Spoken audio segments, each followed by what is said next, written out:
Bradford City on Boxing Day. Joe Hungbo and Harrison Bertoni also come into the team. So the side in full is Sam Tickle in goal, a back three of Carragher, Aimson and Fox. Raphael and Hungbo are the wing backs. Three in midfield made up of Weir, Wright and Matt Smith.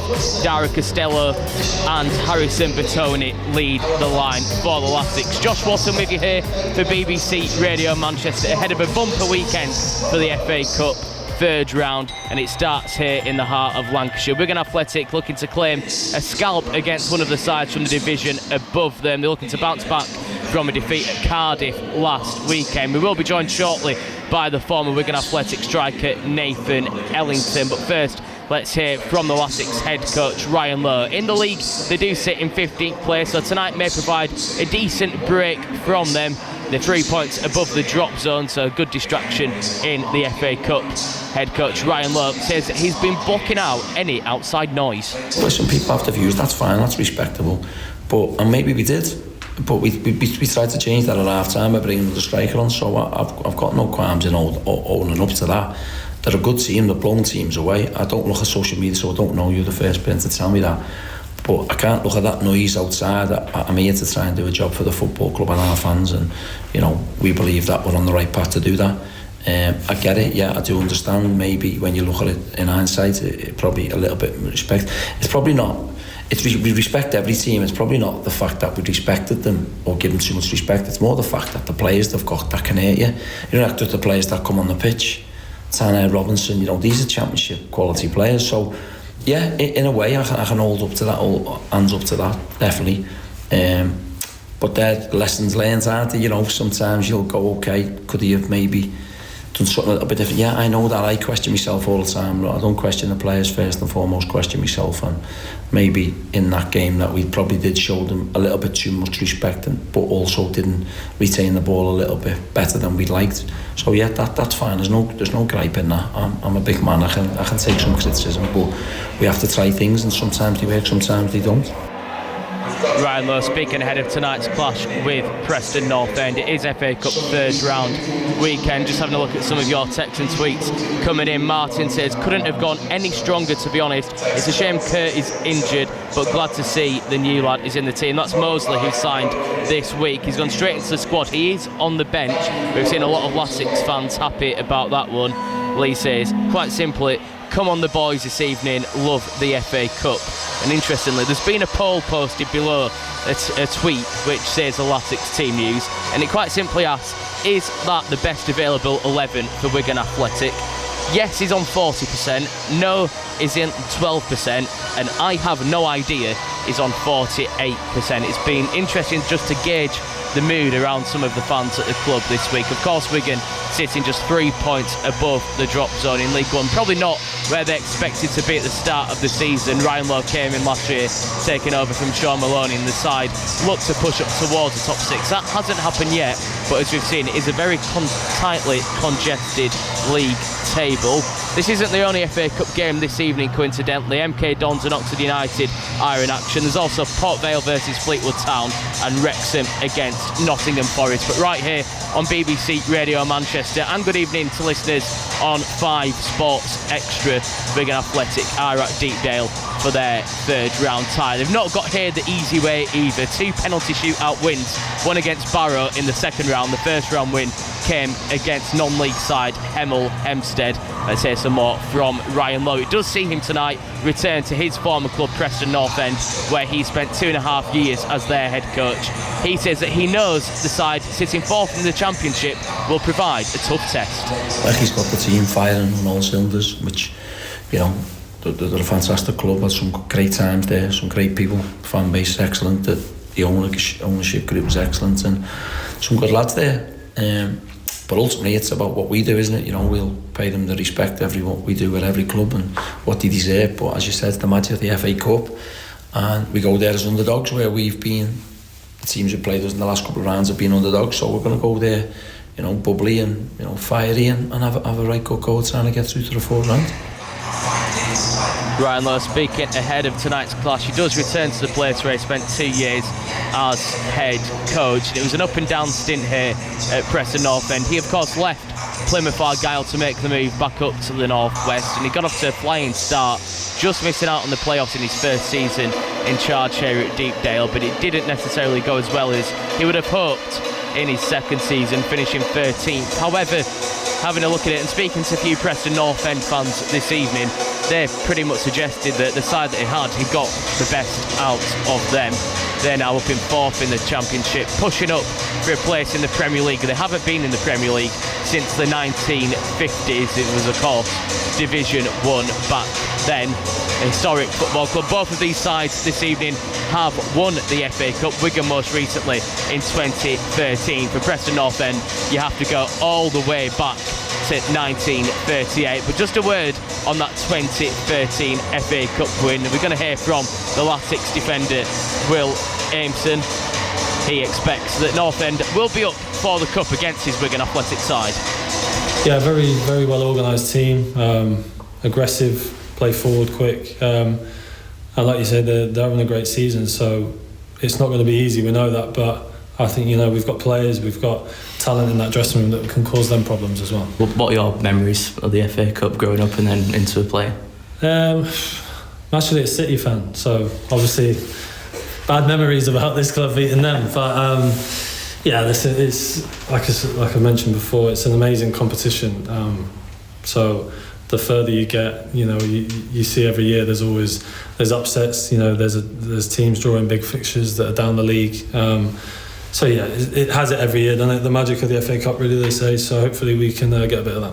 Where did you watch that cup final? At home. Devastated.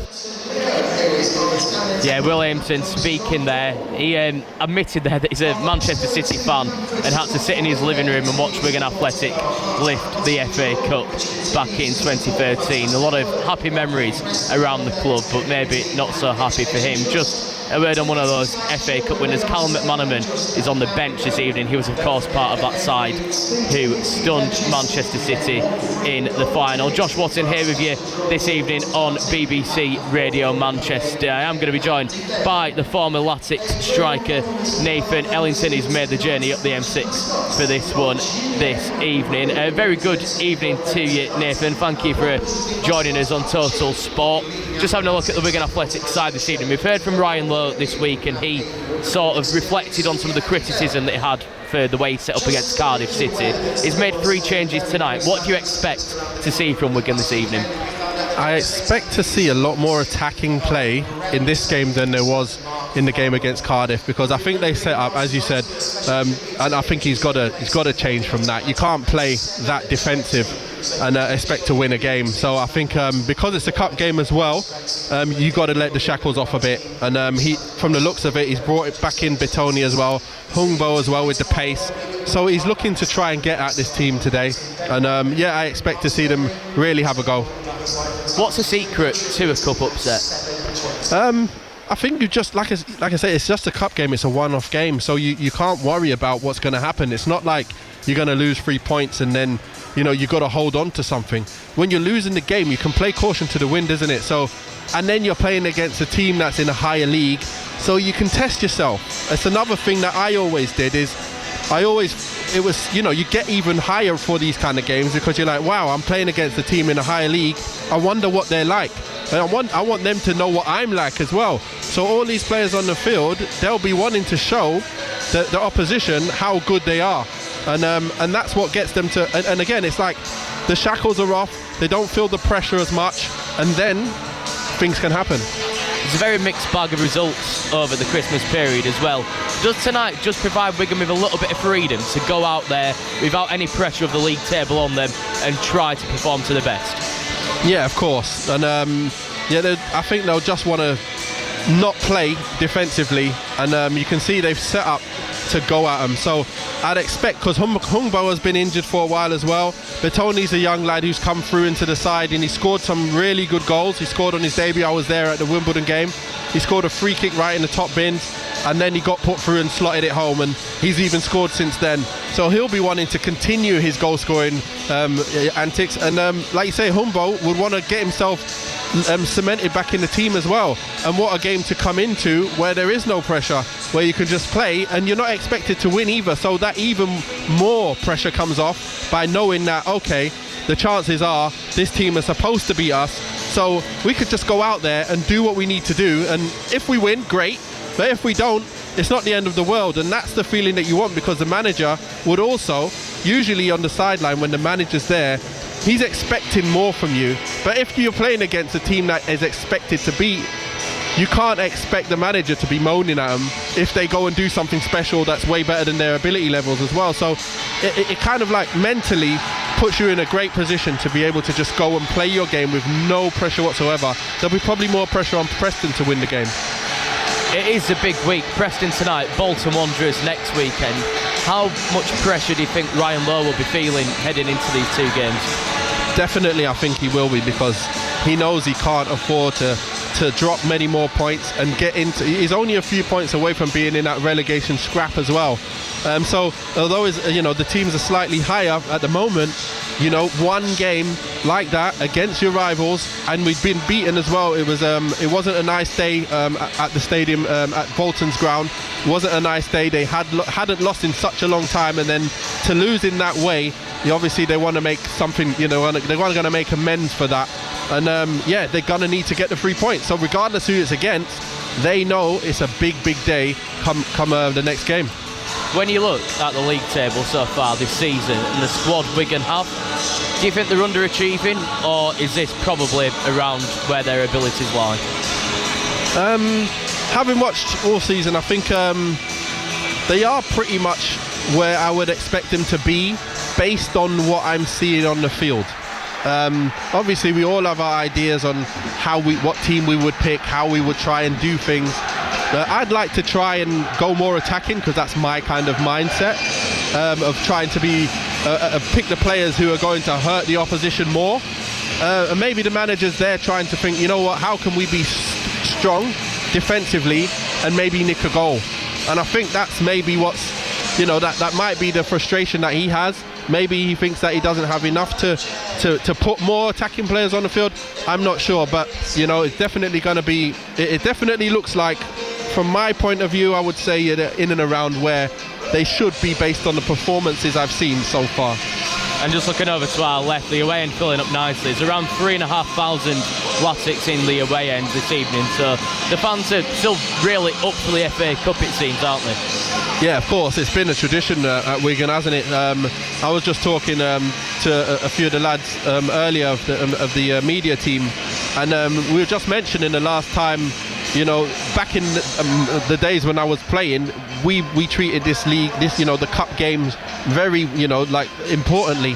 And we won many games, and we got very far in the cup games, and that's what the supporters remember, and that's what they want. They want to go far, and it's a big game. It's a kind of derby game here at Preston as well, and it's not far away. And in this kind of weather as well, it's easy for you to get up and go, listen, we're going to that one. That one's around the corner. We can't be missing that. It's a big game. How many times are we going to play this season against a team in a higher league as well? It's not going to be that often. So let's get out there. Let's make a day of it, and let's see what happens. You never know. You're listening to Total Sport on BBC Radio Manchester. It is FA Cup third round weekend. We're building up to kick off Preston North End against Wigan Athletic. It gets underway in around 12 minutes time. The sound of the weekend with Phil Trow. Hello, I'm back with you this weekend from 10. I've got some people on who might be able to help you out with your New Year's resolutions.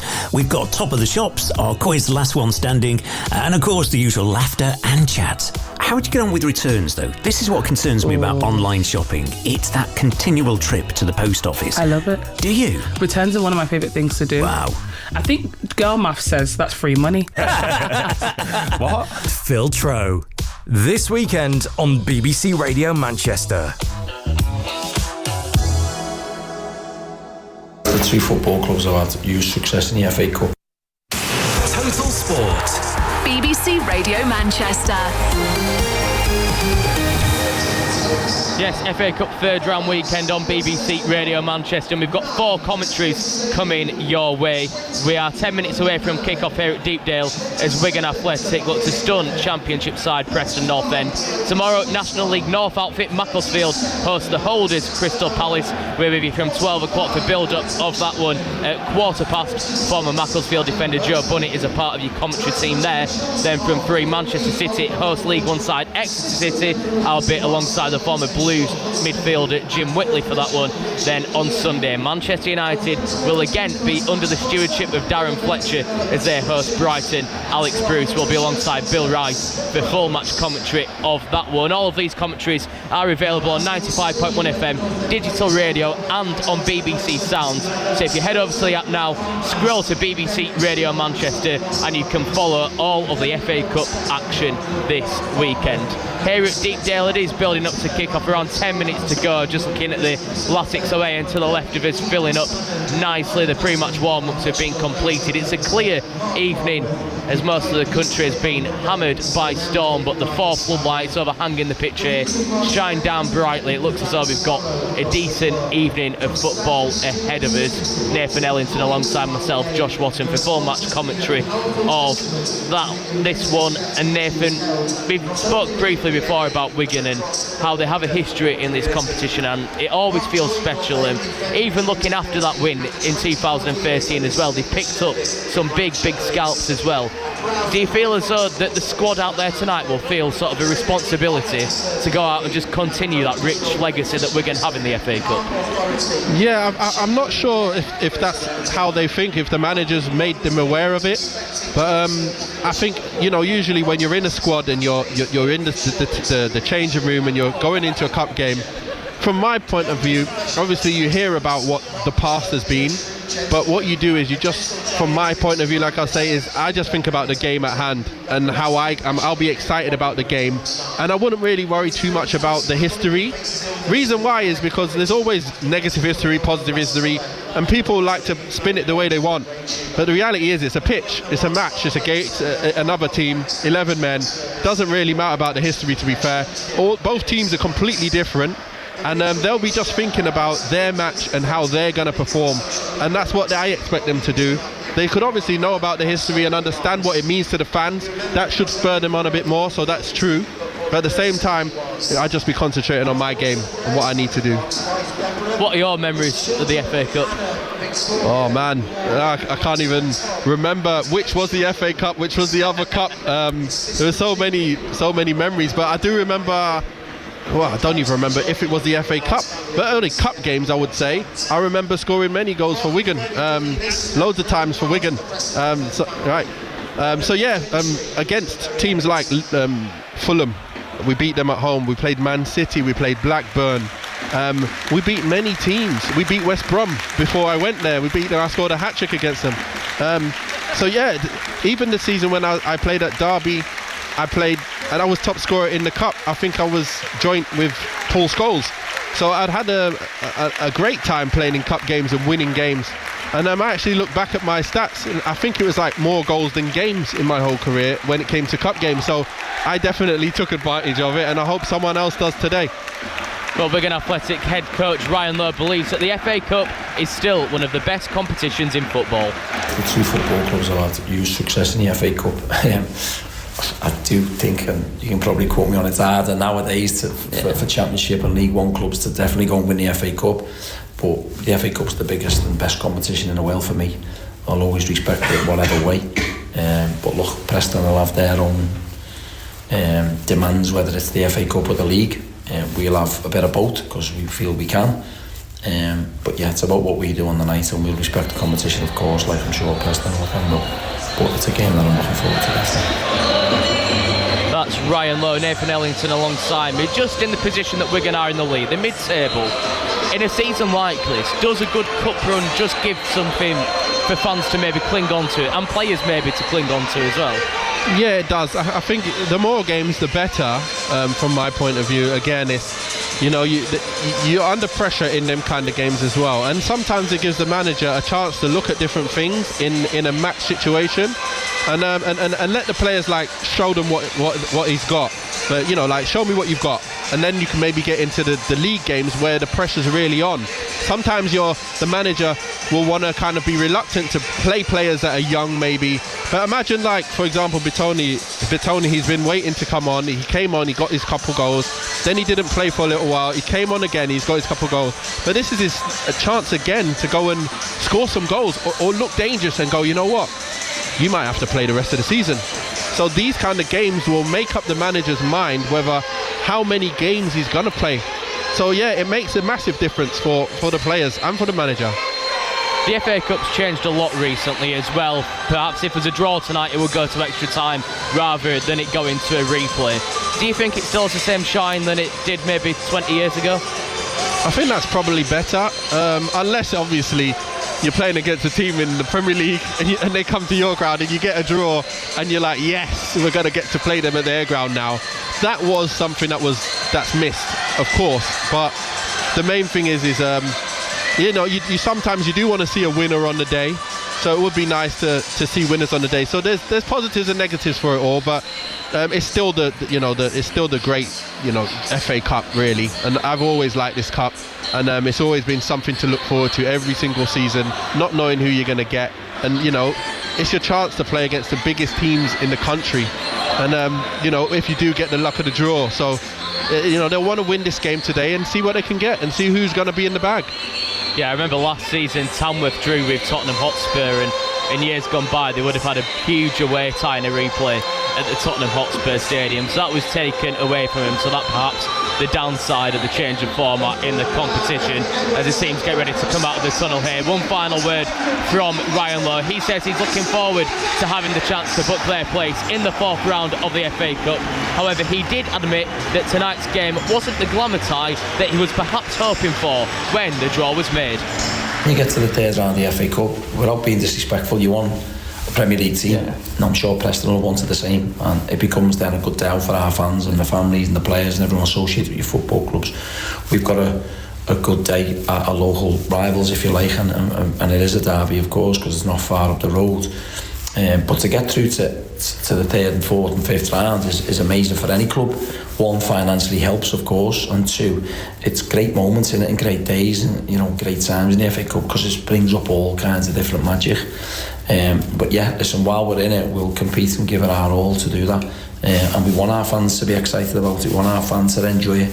That's up to us and the players to go and put a show on, to make sure that they do enjoy it. A reminder that you can get all the latest on your club on BBC Sound. So if you are a Wigan Athletic fan, go to the BBC Sound page, search for Wigan Athletic, click subscribe, and you will get a notification when any new content is available. You can do that for whichever football club you support in the Football League in our region. We are live from Deepdale. It is the third round of football's most historic competition, of course, the FA Cup. Wigan Athletic making the short journey up to Deepdale this evening. Both sides are out on the pitch as the floodlights beam down here in the heart of Lancashire. Another quick run through this Wigan Athletic side tonight. It is Sam Tickle in goal, back three of Carragher, Aimson and Fox, Hungbo and Raphael the wing backs, three midfield of Smith, Weir and Wright, Bertoni and Costello lead the line for the Latics this evening. Josh Watson alongside Nathan Ellington for commentary on BBC Radio Manchester this evening. Nathan, what do Wigan Athletic need to do to get a result out of this one tonight? They need to take the shackles off. They need to commit men forward and not worry about the consequences. That's what they got to do, because last game I watched against Cardiff, they played and they had 88% of the ball, Cardiff, in the first half, and I think by the end of the game it was 81%. They never ever did anything in front of goal. There was only one toe poke to the keeper for the whole game. You can't win games doing that. You've got to come out and attack and make things happen in front of goal.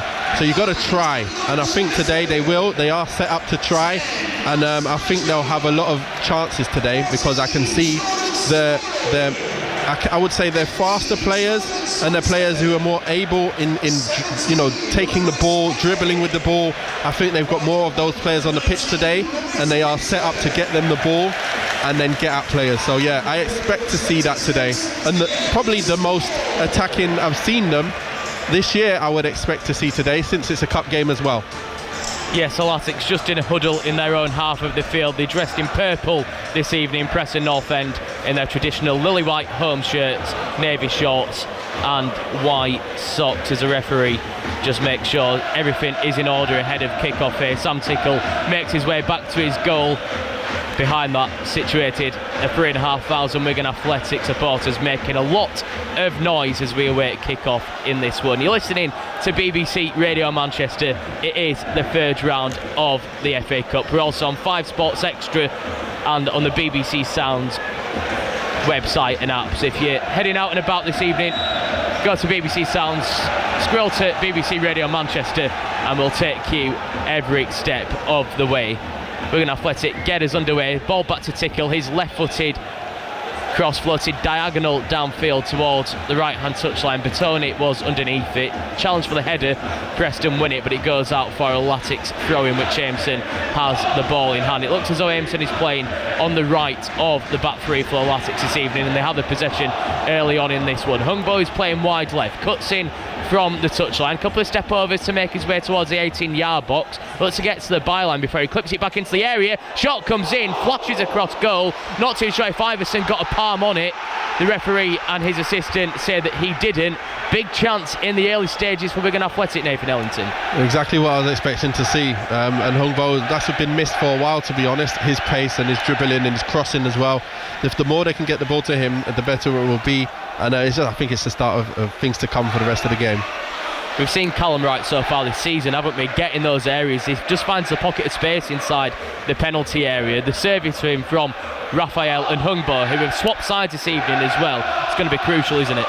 Yeah, I think so. But I do actually think that they may end up swapping sides at some point in this game as well, because although it is the side that they play, that's their strong foot, I think that they usually enjoy playing the opposite sides. I think Hungbo actually likes playing on the right, and Raphael likes playing on the left. He's a much better player on the left from what I've seen this season as well. They're both better on the opposite sides, but at the same time I understand what he's doing, because it makes it so they can cross the ball into the two up front, so it does make sense. Frantic start in this one. Quick run through of the Preston North End side. They made 7 changes ahead of this one, as they maybe show where their priorities lie as they push for a place at the top end of the Championship. They've got Iverson, who's now in the possession, in goal. Back three of Gibson, Story and Small. 4 across the middle of Valentin, Thompson, McCann and Lindsay. The 3 up top of Frockyar, Jensen, Jebison and Dobbin. And it's Preston in the possession inside their own 6-yard area once again. 2 minutes gone, 0-0. BBC Radio Manchester, 5 Sports Extra and BBC Sounds. Start of a bumper weekend for you. Preston just taking all the time that's afforded to him on the edge of their 18-yard box, as Iverson eventually rolls it onto his right boot and just plays it around 10 yards or so to his right into the path of Lindsay, who carries it out towards the right-hand side. The ball flashed down the touchline. Referee spots a foul. Free kick given to Preston. Yeah, just a little bit of pressure there. I think he's taken down the defender there. Preston take it short. They still have the ball inside their own 18-yard box. Very patient play in the early stage of this one from the home side. Ball eventually just rolled low to McCann, who's on the halfway line, back towards the Wigan half of the field, but they do well to switch it out towards the left-hand side where Thierry Small can collect. Brings it back on his right foot. Raphael stands up and does well just to force him back up towards halfway. The ball in the end ends up at the feet of Thompson, who has retreated towards the left centre-back position to collect the ball, but once again Dario Costello there does well just to force him to go back towards his own defence.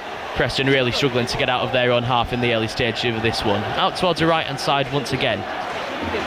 It's Frockyar Jensen involved, but he gives up the possession cheaply. Wigan have it, break forward, left-hand side. Costello on the end of it, just couldn't get the ball out of his feet to either find the pass to Hungbo, who was on his left, Wright, who's on his right, but does well to win it back at the second attempt. Takes it to the corner flag on the left. Couple of options in the middle. Rolls it off to Hungbo once again. He stands up the defence before bringing it onto his left foot. Ball across the penalty area once more. Headed clear, but put back into the penalty area via the head of Raphael. Eventually Small manages to clear it out towards his near side.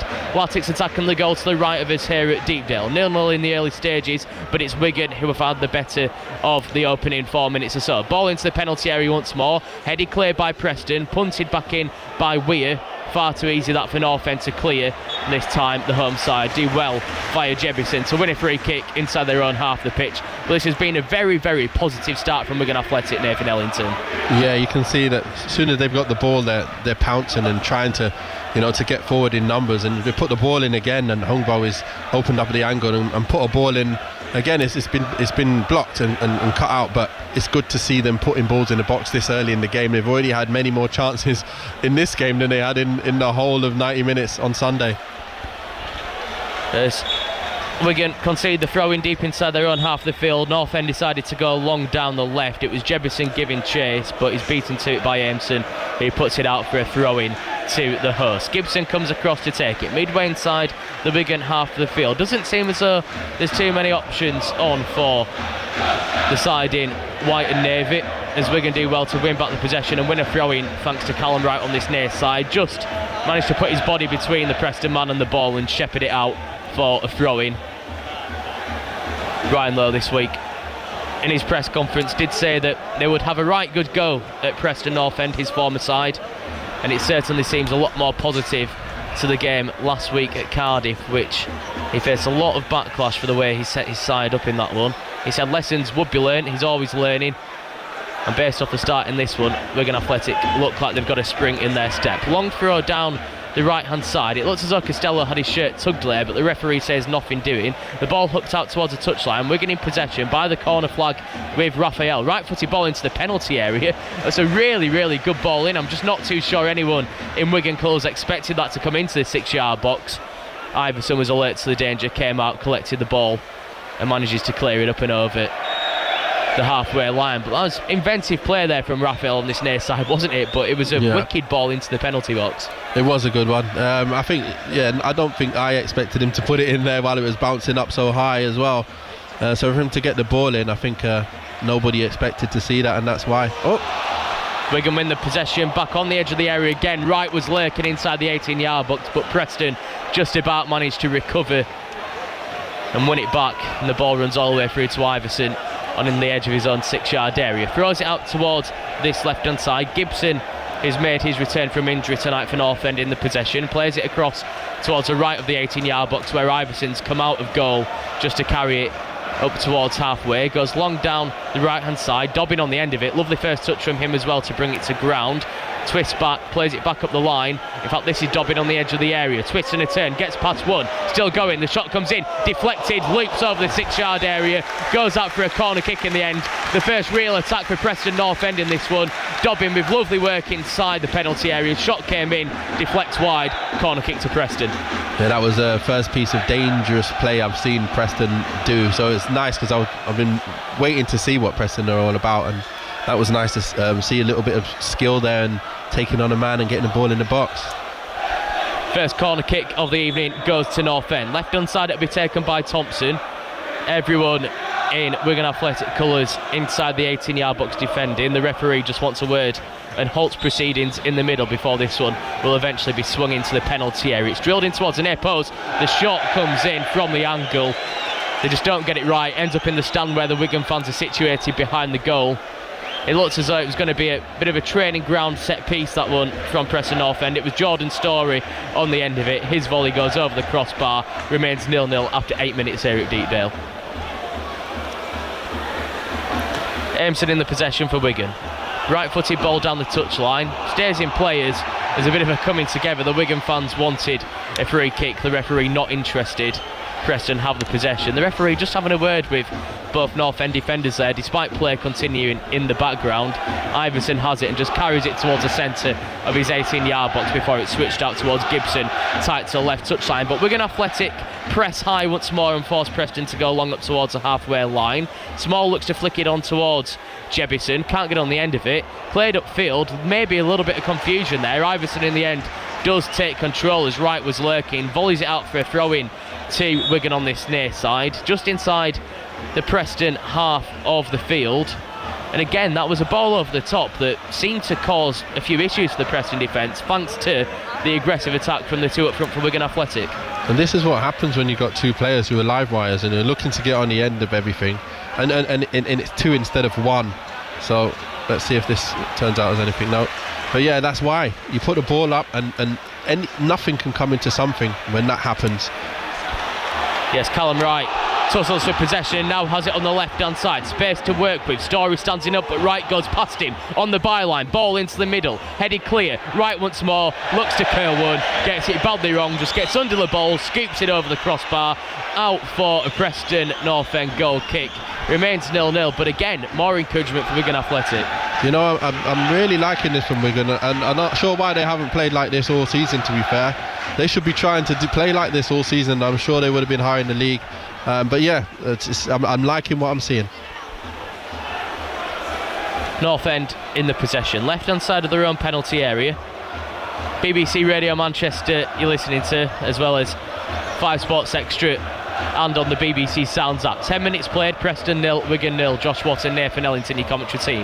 The home side in possession, right-hand side they go. They managed to feed it through the gap, looking to Dobbin. He does well just to feed it out towards the right wing possession where Valentin gets on the end of it, cuts it back. Here's Dobbin, right-footed shot, gets it badly wrong, miscues his effort, puts it well wide of the goal. But that's the second time that Lewis Dobbin, the danger man for Preston North End, has been on the end of a cross into the penalty area. He's quite obviously Nathan Ellington, their focal point up front.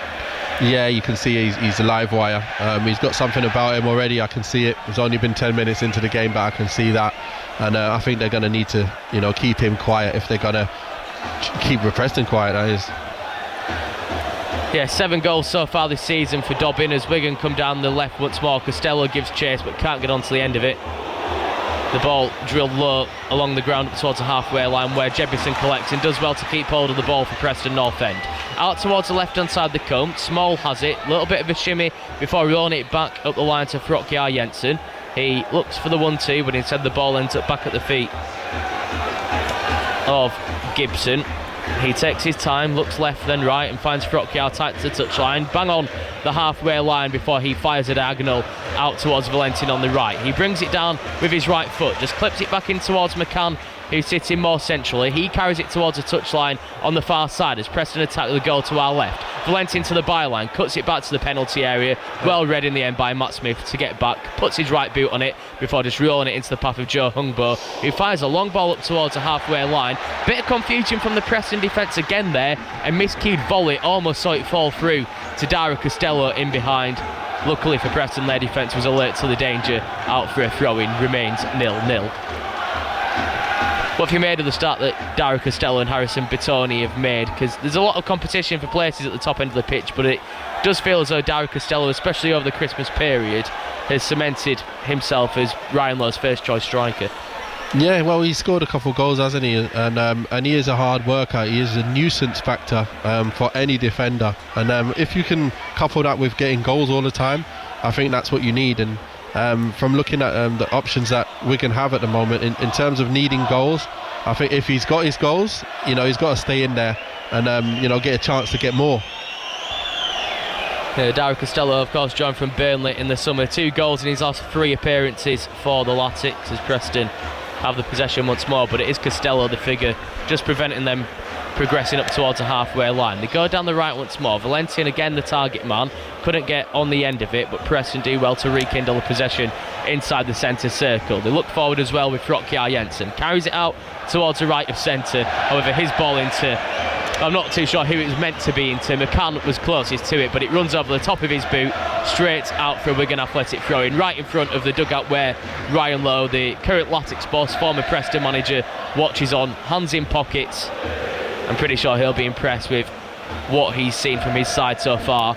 And that ball out towards the right from Preston there, Nathan Ellington, probably just showing that they are a little bit frustrated with how this first 13 minutes has gone.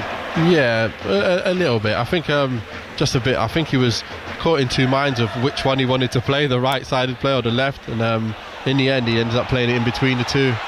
Chance for Preston to attack though. Jebison on the right, tussles with Carragher. Carragher does well to hold him up, but Jebison keeps hold of the possession. Out towards Valentin once more on the right. He's got Callum Wright to deal with.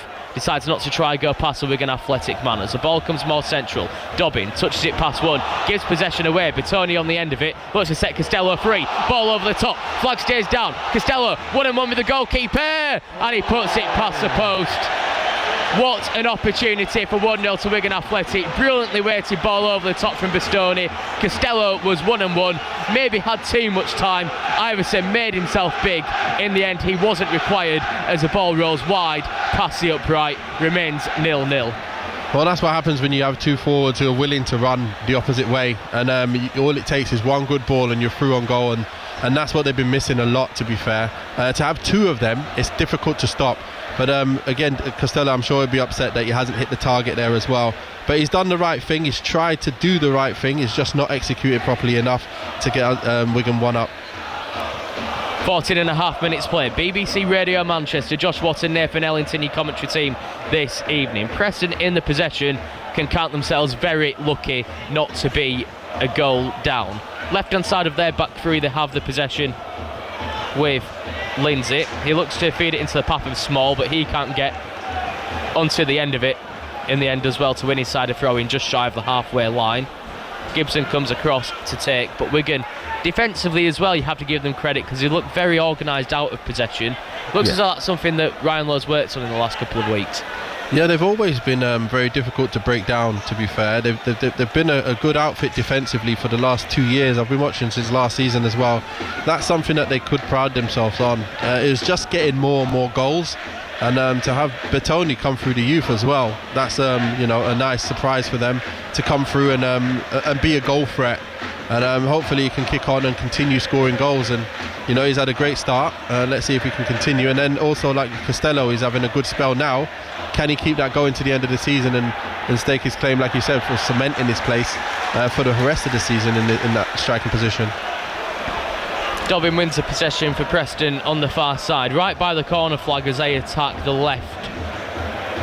As where we are sitting, it's a chance here for Preston maybe to launch a long throw into the penalty area. In fact, it goes short to Frokjar Jensen, turns it back towards Valentin, who instantly goes back up towards halfway. Ball flashed in off the left boot.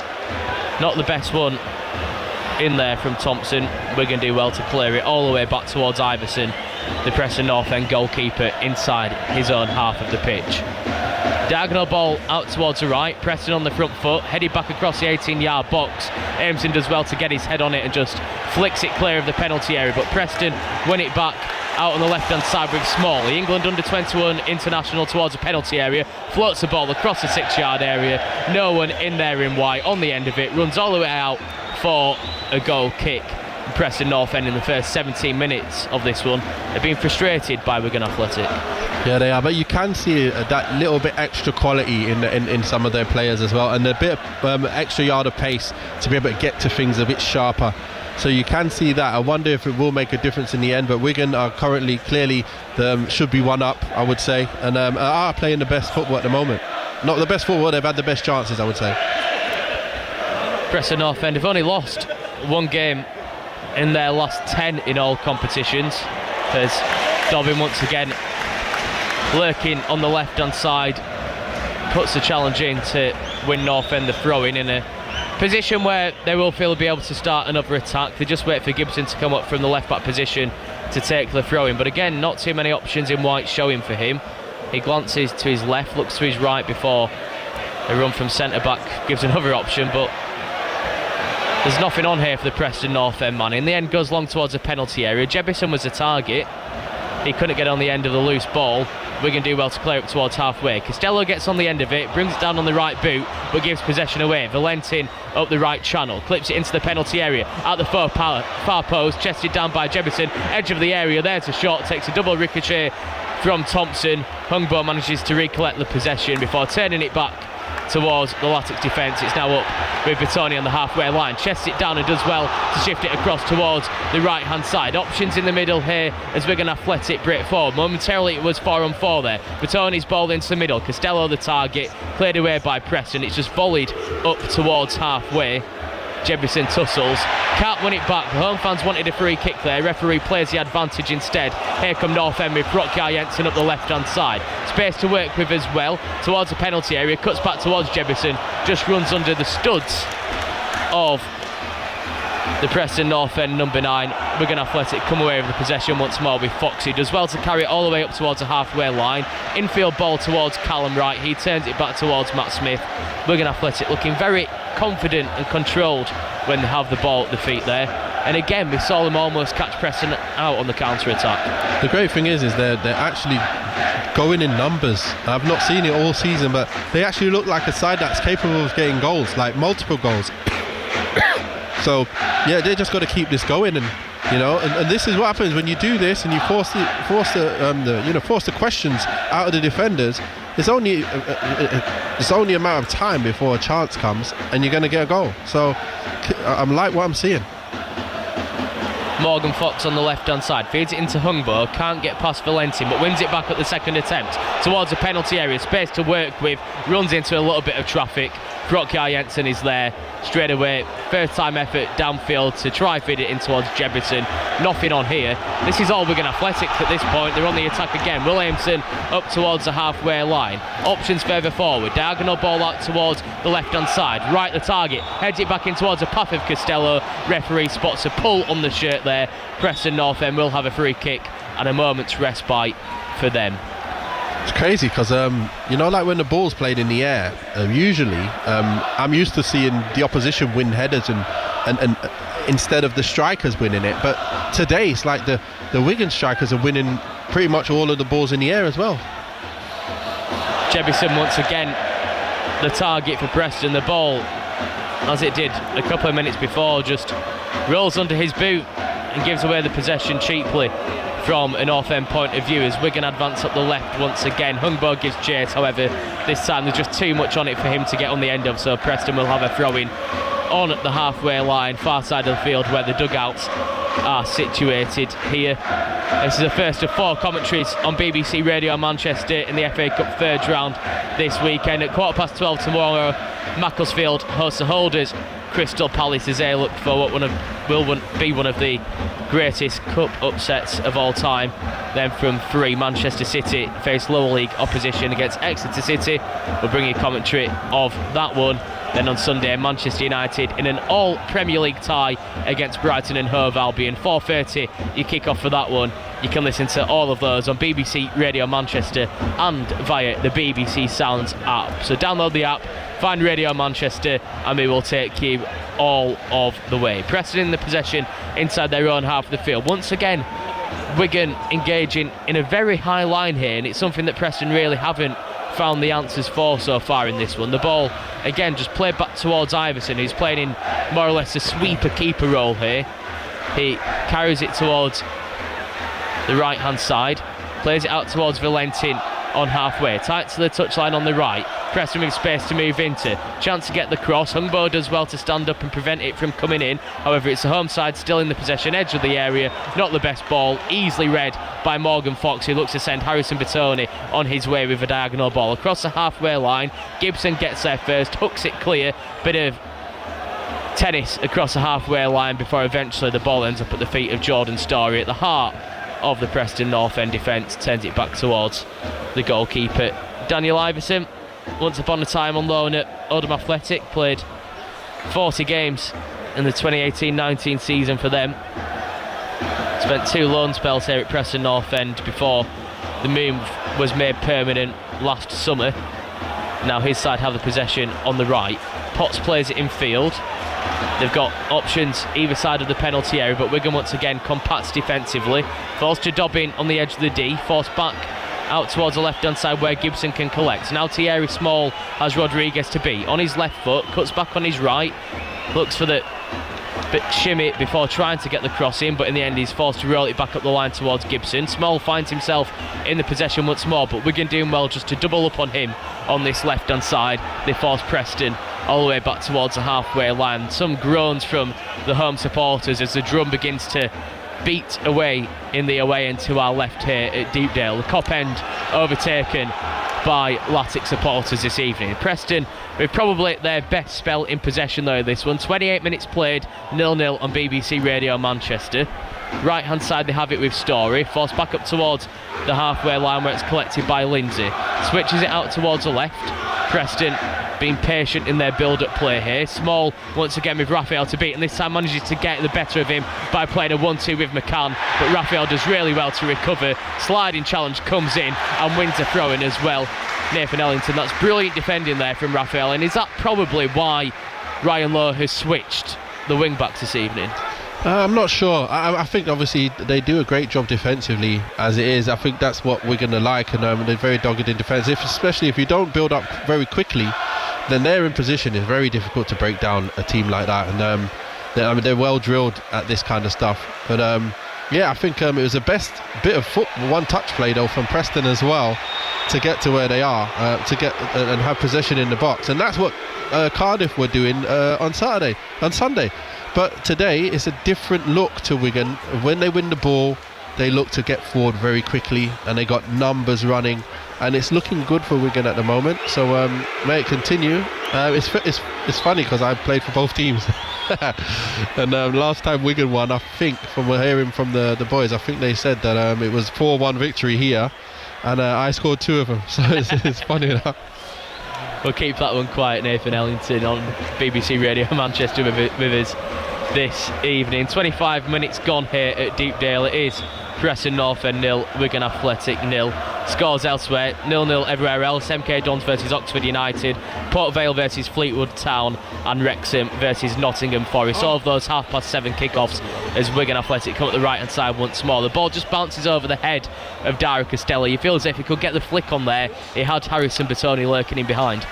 Yeah, I think if he did, and Harrison was actually anticipating that happening, he would have got in. I think he just has to anticipate that he was going to get put in and just be sprinting as it is, and he might have just been through on goal for a goal, but no, it wasn't to be this time. Iverson on the edge of the 18-yard area, rolls it towards the left-hand side where it's collected by Gibson. Preston give away the possession once more. Smith has it, turns it out towards the right-hand side. He's got options either way, just carries it up towards the 18-yard box, looks to feed it into the area. It's going to be kept in play here by Costello. He's got Bertoni and support tight to the touchline, not quite on the same wavelength there. We've seen on a couple of occasions tonight, Nathan Ellington, that those two are beginning to strike a decent partnership. Just feels as though they need sort of a good streak in the team together to really gel. Yeah, I think it's really good. Like I say, you've got two players who are live-wires, who can get away from their man, and you know, and that's what their game's all about, and that's what you need when you're in this kind of league, and in this kind of cup as well. Whatever you are, you need to have a number of players who can ask questions of people when it comes to pace. As Preston look to break forward, Jebison goes to ground once more, this time holding his ankle. Referee waves away the protest, and here come Wigan with Raphael. Right hand side, step over, ball into the middle, deflects, corner kick, Lottitz. Both wing backs this evening looking very lively for Wigan Athletic. Quick on the counter that time as well after winning the ball back on the halfway line. Raphael does well to win the corner kick for Wigan. Yeah, Wigan looking very dangerous, playing some really good football, and you know, you have to wonder where's it been, because they haven't been playing it this good.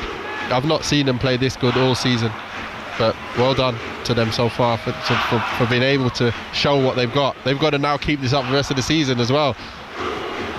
Corner kick taken, left-footed in swinging, it's low towards the near post, cleared away, going to be collected back on this near side. In fact, it's just left to run out for a throw-in by Harrison Bertoni, whose corner kick into the penalty area didn't beat the first man, but the Latics still in the possession on this near side. They're playing to our right, away from the travelling support this evening, who continue to drum up a racket behind the goal in the Cop end. There's a throw-in taken short by the Latics. Aimson clips it towards the penalty area, no one in the Wigan purple underneath it, so Aimson in his luminous green boots just trots over to this near side once again to collect the possession. You can just see bits of frost and snow dotted around the side of the pitch. It's been a pretty chilly one over the last few days up in Lancashire. However, thankfully the game tonight goes ahead as planned, and the pitch is cutting up in quite a few different areas, but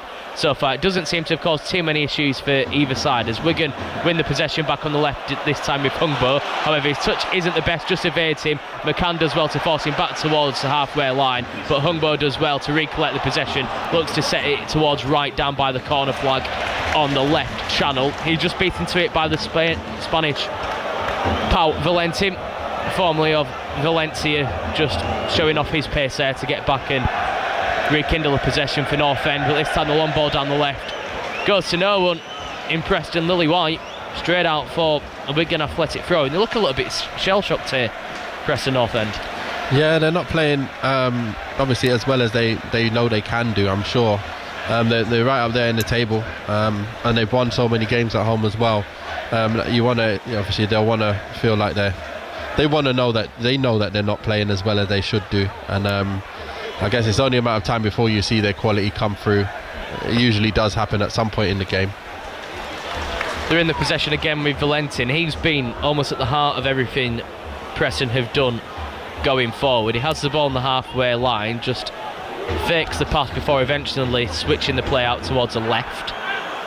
Lindsay, left-footed ball, clipped down the touchline. Looked to be too much on it. Williamson rather comfortably just watches the ball bounce out for a goal kick to Wigan Athletic, which Sam Tickle will come across to collect the ball to take, as he maybe just issues a few instructions there to his defenders before carrying the ball towards the left of his 6-yard area. He's got a few options short here as well, but Preston look to engage quite a high press. I imagine that Sam Tickle, who had a sensational game last weekend against Cardiff City, will go long. Like he does, looks to find Rodriguez. Touch isn't the best. Frokjar Jensen wins it, looks to feed it through the gap, looking for Dobbin.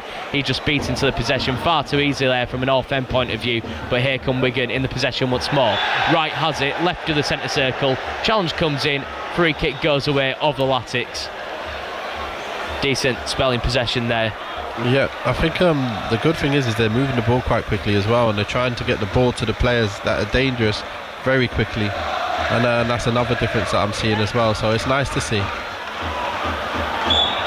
Right hand side, Wigan once again roll it into the path of Raphael. He challenges with Gibson before going to ground, and the referee adjudges Lewis Gibson to have been too keen in that challenge there, so free kick goes away of Wigan Athletic, and a real chance here again for them to whip this ball into the danger area. You do feel as though Nathan Ellington, in a cup tie against a side in a division above, set pieces are usually where you see these lower league teams make it count. Yeah, exactly, and they'll just want to make this one count, and make sure they get themselves ahead, and then they got something to hang on to, and then it will force Preston to come out more and maybe open things up at the back for Preston again. So it all depends on the first goal and see how this goes.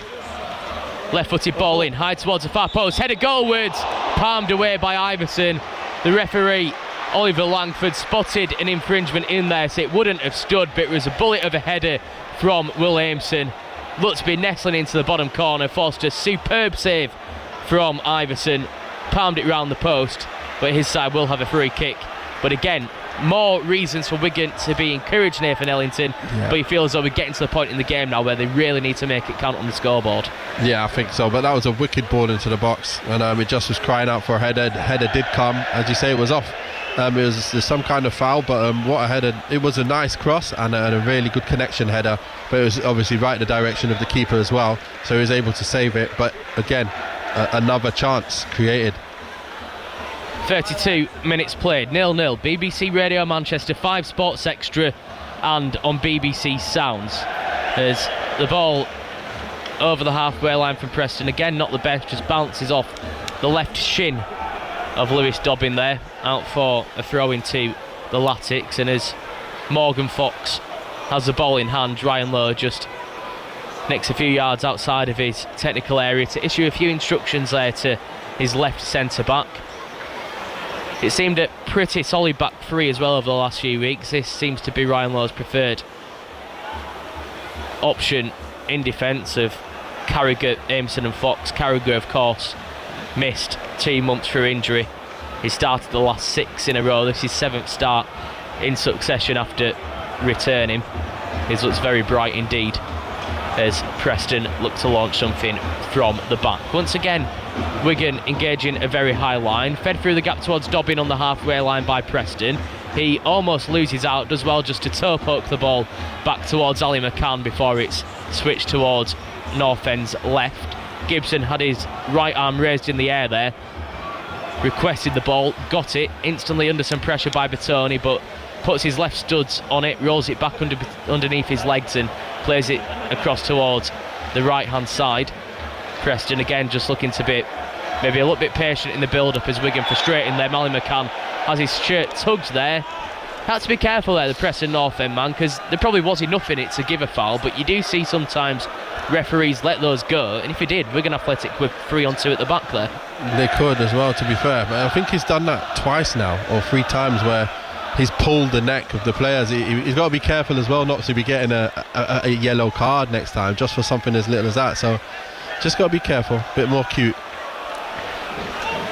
MK Dons have taken the lead against Oxford United. That one also a 7:30 kick-off in the FA Cup third round. 0-0 in every other game, including this one at Deepdale between Preston North End and Wigan Athletic. North End go long down centre field again. Jebison, who's had a torrid time of it up front for the home side, couldn't get anything on the end of it. And in the end, Wigan end up with a throw-in on this near side touchline where Williamson comes across to take again. The referee, Oliver Langford, just asks him to step it up a gear in terms of the speed of the throw-in. Goes long down the right-hand touchline, looking for Costello, who jumps as high as he can, couldn't get onto the end of it, but Wigan will have a repeat throw, this time around 10 yards or so further forward from where the first one was taken. It looks as though it's going to be the same tactic with Aimson looking down the line, and as I say that, he comes infield, does well to feed it into Jensen Weir. He puts his studs on it, turns it all the way back towards the goalkeeper Sam Tickle on the edge of his own D. Wigan with it through Smith, flicks it through the gap up towards the left of the centre circle. Preston press high, but Story can win the challenge. Wigan have it deep in their own half, forced to go a bit more direct this time. North End win the header, and it's collected by Frotkiar Jensen inside the centre circle.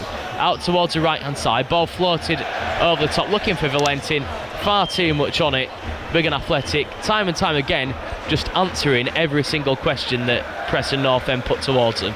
Yeah, it's like they've not really come out of the blocks really. They've shown a few glimpses, but they've not really done enough so far. Maybe they'll be able to come into it second half, but at the moment they're not really showing too much to hurt them. McCann, ball into the penalty area, turned behind by Carragus. It will be a corner kick to Preston North End. That was better from the home side, well worked move up the right channel, ball fizzed in low, turned behind by Carragher, who did well just to stretch out his right boot, but forced to concede a corner, and some defending here for Wigan Athletic to do. Jordan Thompson makes his way out towards the right to take it, so it will be left-footed in swinging from the former Manchester United academy player. Just wipes the ball before putting it down on the quadrant. Left-footed ball in, it's a low one again towards the 6-yard area, cleared away, collected by Thompson once more. He stands almost still with the ball at his feet before being forced to roll it back towards Valentin, who's the last man in white in the Preston defence. His right-footed ball into the penalty area, goes straight over everybody, out for a goal kick. Well, Nathan Ellington, if I'd not watched football for around 10 years and you asked me to guess who the Championship side and who the League One side was in this one, I'd probably get the answer wrong, because in the 37 minutes of this one so far, Wigan Athletic have looked much the better team. Yeah, they have been. They've looked much the better team, because they have been much the better team than they've been all season, to be fair. So if you did choose this game, you would have definitely got it wrong. Wigan are the better side today. They're looking the better side. They're looking this team more like they're going to get a goal. And if they can continue this, obviously they need to keep the momentum up, the pressure up. I think they play in a mid-block. I think Preston are expecting them to come onto them from the back and get tired by chasing them down. But they're not chasing until they come up to around the centre circle. So they're trying to keep it compact and tight so there's no space, and then win the ball back and then get on the counter. So it's a really good tactics at the moment, I've got to say. Smith with the ball inside his own half of the field. Again, he had his head up, and there were around 3 runs looking to get in behind the Preston defence there. Opted not to try pick one of them out. Plays it to Jensen Weir, who tries to fire it across halfway. Not the best ball, it was drilled in low, so Chesty back up towards the halfway line, but it's Wigan who keep hold of the possession. Ball all the way back towards Sam Tickle, but the ball runs underneath his studs. He's forced to concede a corner kick, and that's probably the first real mistake we've seen from Wigan Athletic this evening. Smith played the ball all the way back to Tickle, couldn't get it under control. It's a cheap corner to give away. Yeah, had a little bit of a bobble. I think you're expecting it to bounce a bit, and it didn't. It went right under his leg, and he wasn't concentrating as much as he should have. To be fair, you gotta, when you see the pitches the way it is a little bit, you gotta be ready for them kind of things. But yeah, it's just the one mistake. Hopefully, it won't lead to a goal. Left-footed ball from Thompson, floated towards the far side of the penalty area, nodded back across goal, flicked on, and in the end it's dubbing underneath it. Tried to divert it goalwards, a man on loan from Aston Villa, couldn't manage to do so. It would have taken a sensational header there to find the back of the net. In the end, goes out for a goal kick to Wigan Athletic. Much to Sam Tickle's relief after they conceded that corner, it came to nothing. 5.5 minutes to go until the break here at Deepdale. Still Preston 0, Wigan Athletic 0, but it is Wigan who've had the best chances in this one. The most clear-cut fall in the way of Dara Costello. He was put through one-on-one with the goalkeeper, but left-footed, drilled it in low. Looks for a second to be nestling in the back of the net, but just crept wide of the upright. But here they come again. Ball over the top, flicked on. Rodriguez looking to get onto the end of it. But the goalkeeper, Iverson, quick as a flash on the edge of his area, comes to collect the possession and rolls it out towards the left-hand side. As Wigan Athletic holding their own in this one. In fact, 5 of the last 6 times we've met sides in higher divisions in the FA Cup, they've managed to knock them out. The only defeat came against Manchester United in the third round of the competition last year, as Gibson plays the ball over the halfway line. Weir on the turn, forced to go back towards Aimson, who first time fires it down the right-hand touchline. Costello gives chase towards a corner flag. He's just beaten to it by Liam Lindsay, who's forced to wrap his left boot around it. Can't keep it in the field of play though. Wigan Athletic will have a throw in a dangerous position again, in line with the 18-yard box. Will Aimson comes all the way forward to take the throw in. He's got 3 in the purple of Wigan in front of him. Goes down the touchline looking for Costello. He volleys the ball towards the penalty area where Rafael Rodriguez was lurking. He couldn't get on the end of it. Collected by Jebison in the end of Preston, who does well to turn away from danger, gets on the charge up towards the halfway line. McCann picks up a loose ball after it just deflects from Weir out towards the right hand side on halfway where Valentin collects. Once again, Wigan do really well just to regain their defensive structure. However, a late challenge comes in there on the far side just to bundle Paul Valentin to the ground. If that wasn't given, once again Wigan Athletic would have been away on the counter charge. Feels as though they just need that ball to break to them on the halfway line, because they are looking, aren't they, every time they get the opportunity to get those overloads on the far side and really make the two up front work. Yes, they are. Like I said, it is refreshing to see a massive difference in the way they're trying to play today, and the attitude is very, very different to the league games that they've been playing. I hope they can take this into the league and have that kind of confidence about them and not worry so much about league position or anything. It's a little bit early for that as well, so they should be thinking of playing like this all the time really, and the manager should be picking the players to be able to do that. But I would like to see Hungbo back in the game a bit more though. He's been a bit quiet since those first 2 crosses in. I like to see him get on the ball again, and this is what happens sometimes. You get 2 bits of good play and then it's too long between the next time for the next bit of good play to come in. So let's see if we can get the ball to him and get balls in the box for the strikers. Wrexham 2, Nottingham Forest 0. The latest score here at Deepdale is Preston 0, Wigan 0 on BBC Radio Manchester. Around 3 minutes to go until half time as Wigan break over the halfway line once again. Costello, 1 to beat. Challenge comes in from Gibson, does well, wraps his boot around it. In fact, it was Bertoni looking to get past the Preston North End defence. Couldn't manage to do so, but in the end has to settle for a throw-in. And again, a position which will give Wigan Athletic a decent launch pad to start an attack. They've certainly had the better of it so far in this one. Aimson's throw towards the penalty area. This time it's given away rather cheaply. Gibson volleys it up and over the halfway line, but there's no one in Preston North End colours there to challenge Carragher. He happily lets it bounce out for the throw-in before instantly launching it back towards Sam Tickle on the edge of his own D. As Wigan go long over the halfway line. You can just see in and around both penalty areas the pitch is really starting to cut up, especially on the edge of the Wigan Athletic box. However, it is Sam Tickle's side who managed to clear it up and over the halfway line. Smith collects on the halfway line, ball lofted down the left channel. Preston win the header, falls to the right boot of McCann as he just clips the ball back towards Lindsay in the Preston defence. Again, another clash on the halfway line. This time I think it's Jensen Weir left in a heap on the ground, looks to get back to his feet as quick as he possibly can to regain the action, then waves his protest towards the referee. He got up very quickly there, didn't he? Yeah, you can see it was a fake one, that one.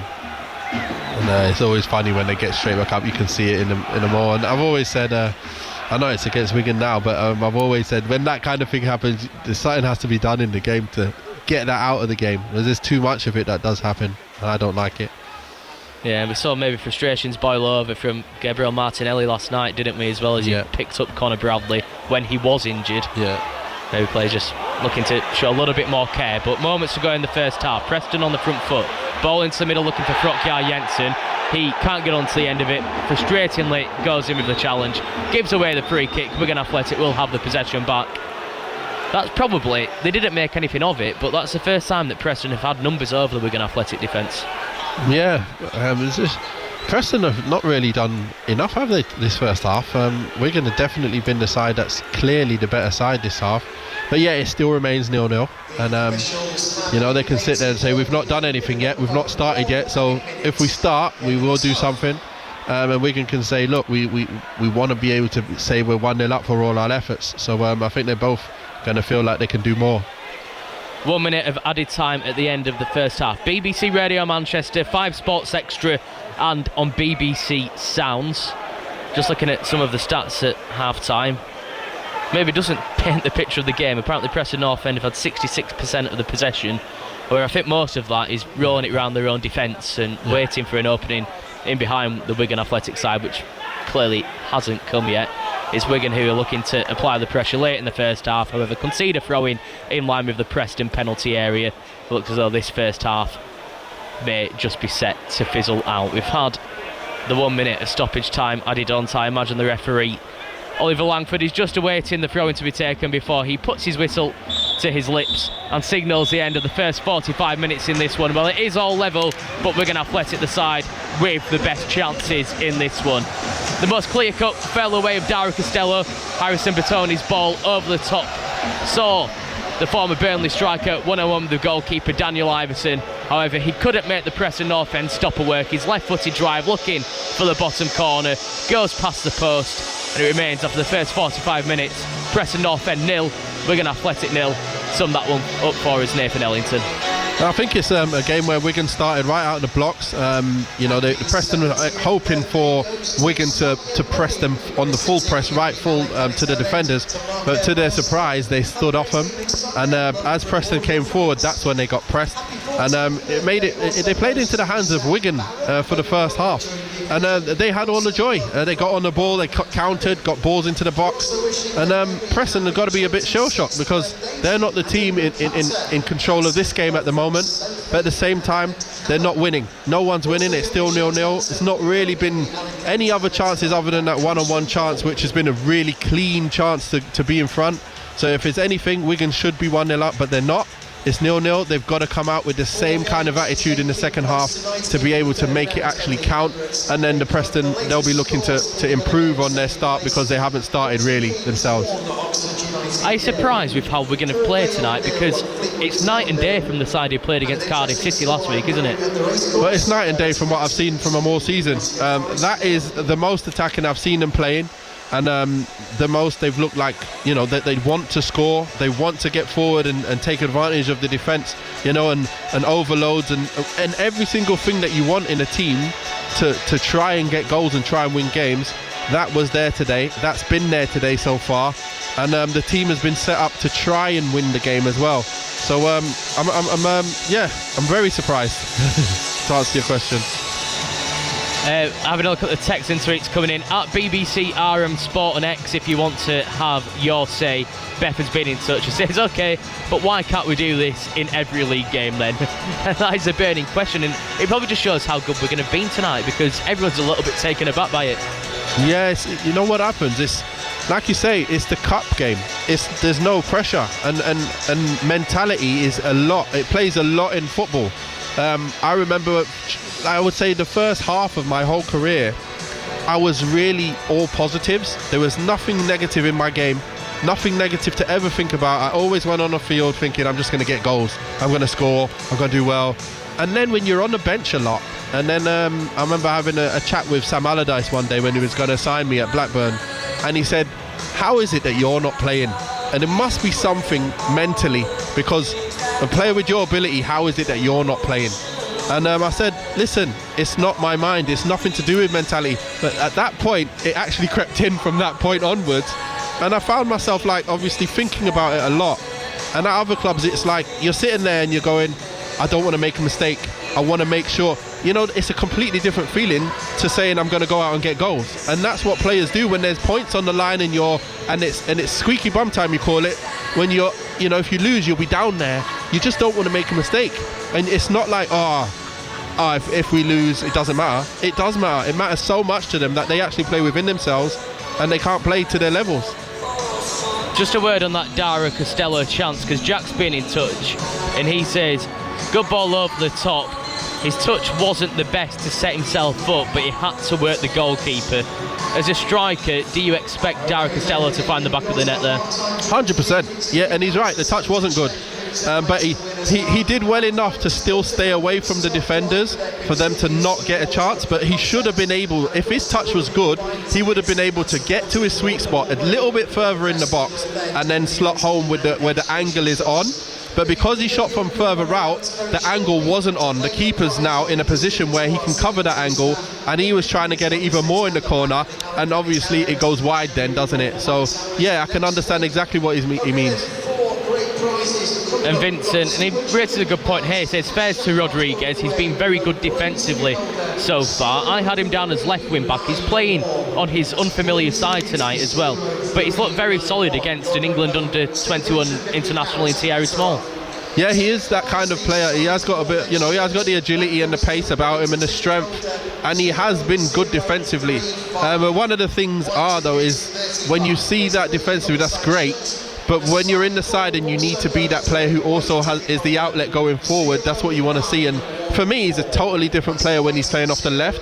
He wants to run at you. And I think Hongbo is also a different player when he's playing off the right, because he can cut in and then he's really dangerous getting the shot off. But then he can also drive down the line and use his weak foot to cross it in, whereas Raphael comes down and he'll cut back and look to shoot as well. So they both, I wouldn't be surprised if there was some point in the game where he has them both switch over. And yeah, he's right again. Finally, before we let you go for half-time, Nathan Ellington, what do you think Ryan Lowe's going to be saying in the changing rooms at the break? I think he's going to be saying they need to have more of exactly the same to be able to win this game, because if they keep doing what they're doing and they get one more clean-cut chance, then they could at least, you know, give themselves a chance to get a goal and be ahead in the game.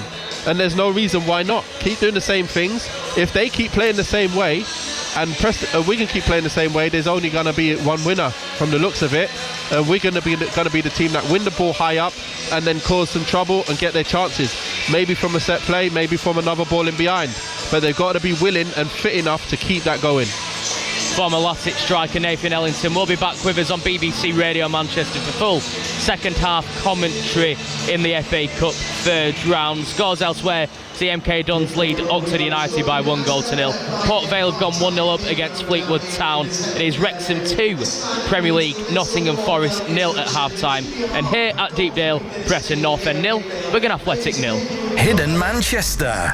Do you think you know Greater Manchester? We had our very own Muhammad Ali this whole time in Manchester. Think again. Our series, Hidden Manchester, explores the weird and wonderful truths about our area. Like the woman who went undercover to expose the slums. She went to visit people in the workhouse and she was quite surprised. or the diary that was found in a jumble sale. Because everyone's heard of Anne Frank's diary, but no one's heard of these girls' diary. No, and it was found in a car boot sale, so it's really... Just search for Hidden Manchester on BBC Sounds and hit subscribe, so you never miss an episode. BBC Radio Manchester. Total Sport. BBC Radio Manchester. Josh Watton live with you from a very chilly Deepdale, where Preston and North End and Wigan Athletic are tied at 0-0 at the break. We've got plenty of FA Cup third round action to come on BBC Radio Manchester. Reminder, if you're a Salford City fan, your game against Swindon Town tomorrow has been postponed due to a frozen pitch. Oldham Athletic fans as well. It was announced yesterday that the League 2 tie has also been delayed. But we do have a game on coming from the Moss Rose tomorrow lunchtime as Macclesfield FC of the National League North host the FA Cup holders Crystal Palace. It is a dream tie for the Silkmen, which will be shown as well live on BBC One. Mac boss John Rooney says it's a chance for his team to impress those watching all around the world. Yeah, of course. Listen, no matter what you do in life, you want to do something to make yourself proud, and look at the players, what an opportunity they've got to go and perform in front of, as you've just said, millions of people, and it'd be the first time for most of them as well, and you never know in football, it could be the last time you get to this stage of it. Hopefully not. Hopefully some of them have better careers and move on, or they move up with us with Macclesfield and we get here again. But you can't take these moments for granted when you're a footballer at these levels, and but for me, I want them to really enjoy it. As a player, I've played in these rounds before, but a lot of our lads have never. So my message for them the weekend, as well as how we're going to set up, is go and enjoy it. Enjoy the occasion. And listen, will there be nerves? Of course they will. But for me, I want them to really go out and enjoy it, because there's not many times in your footballing career, we know how short it is, that you get moments like this and you can go and play in front of millions of people live on TV. So I really want them to go and enjoy it as well. Crystal Palace are obviously full of quality, that goes without saying. They're playing in Europe this season, but it will be different for them coming to play on this kind of surface in this kind of environment. I guess you've got to try and use that to your advantage if you can. 1,000,000%. They come to us on a 3G pitch, what they won't be used to, and listen, any little advantage we can get, we'll be happy with, and I think the pitch will be one of them. If they be into changing rooms, like our away changing rooms, so anything like that. But listen, we know Crystal Palace are the top side, and the current holders of the competition have got unbelievable footballers in the team. So listen, it's going to be a really tough ask of us, but as I touched on, it's the FA Cup, anything could happen on the day. Yeah, that's the beauty of it, isn't it? I guess it's 11v11 when you get out there, and people talk about the FA Cup for a reason, because these kind of freak results have happened before. I think that's why the competition is so famous, and for moments like this, and you see massive giant killings, and you see it in most rounds, but that'll be stuff we talk about, and stuff why we know stuff happens like this, if that makes sense. So for us to go and get through in this competition or whatever, to get to the third round is a massive achievement. I think if we go and beat Crystal Palace on the day, or Nick Sutton, I think it'd be one of the biggest upsets in the competition. I was going to say, if you think there's media here today, wait till you go and beat Crystal Palace on Saturday. That would be something else. Yeah, I think when we get here Saturday, it's going to be full of media and full of all that central. That's going to be new to my players as well. But listen, I think they're in really high spirits at the minute. We had a great result midweek and a great performance, and we've trained again this morning, and there's a real buzz about them. So fingers crossed that we can be the giant killers this round. Commentary of that one to come on BBC Radio Manchester and BBC Sound tomorrow, 12:15 kick-off of that one. We will be with you from 12 o'clock. Later on, Manchester City take on Exeter, and today they completed the signing of Bournemouth winger Antoine Semenyo. Pep Guardiola says he's pleased to have signed a player with such quality. Everybody knows the quality is right, so I play extraordinary in Bournemouth in the last years. Can play in both sides, right, left. He used the both legs unbelievably, and striker as well can play for his pace, and he knows the Premier League. So many clubs want him, and he decided to join us. So all I can say is thanks to him. I'm pretty pleased. We need to reinforce for the next years, and that's why the club make the gesture the effort to take him and have a perfect age, 25, 26 years old. So the best years to come, and like they have done the club, to try to bring players, young players, to make his career or his best years here. Well, City take on League One Exeter in their FA Cup third round tie tomorrow. Pep Guardiola says that he will show plenty of respect to the third tier side. When I arrived here 10 years ago, when we play in teams like low divisions, like League One is the case, or Championship always is a typical football. And now you see the teams, they have evolved. So they play really good. I saw the game against Huddersfield and Cardiff, last 2 games he played, and recently, and it didn't happen 10 years ago. So huge respect, and always I believe when the best way to respect this time of competition, the FA Cup, but obviously we have respect just seeing what happened in the last years in this competition, and when we play against that teams in lower divisions, is how you respect them, how you play, how you defend, how you press, how you many details that you have to do it well. That is the best way to respect Exeter or all the teams you play. That's Pep Guardiola speaking ahead of the clash with Exeter City. You can hear full match commentary of that one tomorrow on 95.1 FM digital radio and on BBC Sounds. Then on Sunday, Manchester United host Brighton in their FA Cup third round tie. Despite one of Cameroon and Morocco exiting AFCON tonight, they are playing tomorrow. Interim boss Darren Fletcher says he expects no players to return. He seems in a good place. Cobby doesn't give you much, so you wouldn't know if he was in a good place or not so good. He's like that. That's his natural way. But I know him well, and I've known him for a long time, and I've had conversations with him in general. But he's in a good place. I know Cobby, and I think he knows me, and he knows Travis Binion, so he's comfortable with his environment. So he's in a good place. He's trained well, and as I said, he's hard to read, Cobby. So that remains to be seen. We saw the impact Shea made off the bench the other day.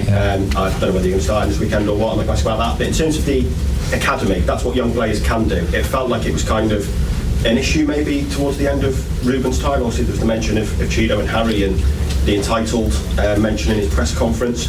You've seen a lot of them with the under-18s and working in the academy.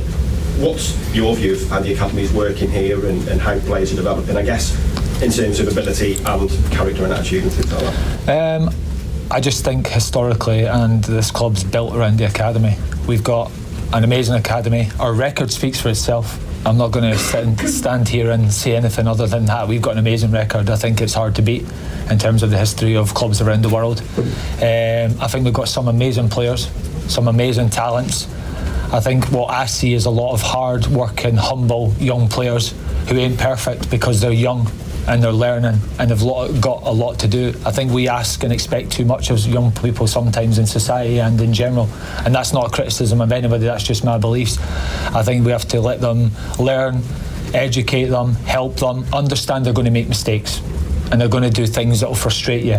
But through time, with good guidance of coaches, family members, players in the first team squad, all of us play a part. That's our role, that's our jobs of developing them to be Manchester United players and Manchester United people. So all I can say is my workings with those players as individuals and in general throughout the academy, I deal with hard-working, honest, coachable, super talented kids, and we've got a lot of talent in our academy, and hopefully they can showcase themselves like Shea did when he came on against Burnley and so close to scoring a fantastic goal. That's Darren Fletcher speaking ahead of United's FA Cup clash on Sunday with Brighton. A reminder, you can listen to all the audio from whichever Football League or Premier League team you support on the BBC Sounds app. Just go to it, search for your clubs, click subscribe, and you'll get a notification when any new content is available. It is the FA Cup third round weekend on BBC Radio Manchester. This is the first of your 4 commentaries coming your way as Preston North End and Wigan Athletic are tied at 0-0 at half-time. Tomorrow, National League North side Macclesfield host Crystal Palace. We'll be with you from 12 for build-up of that one. Then from 3, Manchester City host League One side Exeter, and on Sunday, Manchester United will again be under the stewardship headship of Darren Fletcher as they host Brighton. Alex Bruce will be alongside Bill Rice for full match commentary of that. All on 95.1 FM, digital radio, and every clash available on BBC Sounds. So head over to the app, find BBC Radio Manchester, and you won't miss a moment of the FA Cup third round. Both sides are back out here at Deepdale as we prepare for the start of the second half. Preston looking to make a change at the break as Lewis Gibson has been replaced. Andrew Hughes comes on in place of him. Gibson only returning from injury tonight, so it may be part of the plan that he was only going to play 45 minutes. Josh Watson and Nathan Ellington, your commentary team on BBC Radio Manchester. Even its listeners on 5 Sports Extra and the BBC Sounds app as well, as we get back underway with this one. This time Wigan Athletic will be attacking the goal to the right of us, where the following supporters are situated. Preston get us back underway with a long diagonal ball down the right hand side. Valentin challenges for the header. Real tussle for possession in the opening 30 seconds of the second period. Wigan managed to clear it over the halfway line. Nathan Ellington, I'm guessing what we want to see from Wigan Athletic in the second half is probably exactly the same, just with a goal added in there as well. Yeah, exactly. If they got that goal in the first half, they would be saying exactly that. But this half, like you say, it's just add that on top in this half and they've won the game, and then they're through to the next round. So that's what they'll be trying to do. I'm sure they'll be making some subs as well as the game goes on, which they do have a few other options with pacey players as well who can come on, those who can run around and cause havoc to the defence of Preston as well. No changes for the Latics at half-time, so their 11 is the same as it started, with Tickle in goal, back three of Carragher, Aimson and Fox, wing-backs of Rodriguez and Hungbo, Weir, Smith and Wright, the three in centre midfield, with Bertoni and Costello up front for Ryan Lowe's side. Preston in the possession on the right. Paul Valentin cuts in, but Hungbo beats him to it. He's got a bit of space to work with as well. The Latics wing back tries to flick it through the legs of Ali McCann, who did well to get across defensively, just puts it out for a throw-in on this near side. That's sort of the moment you're talking about for Joe Hungbo. Does really well to win the ball back, and he's got in a good position, but again he just can't find that yard of space to work with. Well, the good thing is he actually had the space, and he's had a Bertoni there on the diagonal to play into feet and then keep running, but he passed up that opportunity to make the pass. But he just needs to make sure, make them kind of things happen, and I think that's the difference between this league and the next league. But that's another good ball in. Yeah, whips it in, left-footed does Hungbo, cleared away by Preston, falls towards Raphael on the edge of the penalty area, right-footed clips it in, Weir on the volley, over the crossbar, straight into the Latics supporters behind the goal. It would have been one of the goals of the round, I think, if Jensen Weir managed to volley that into either of the top corners.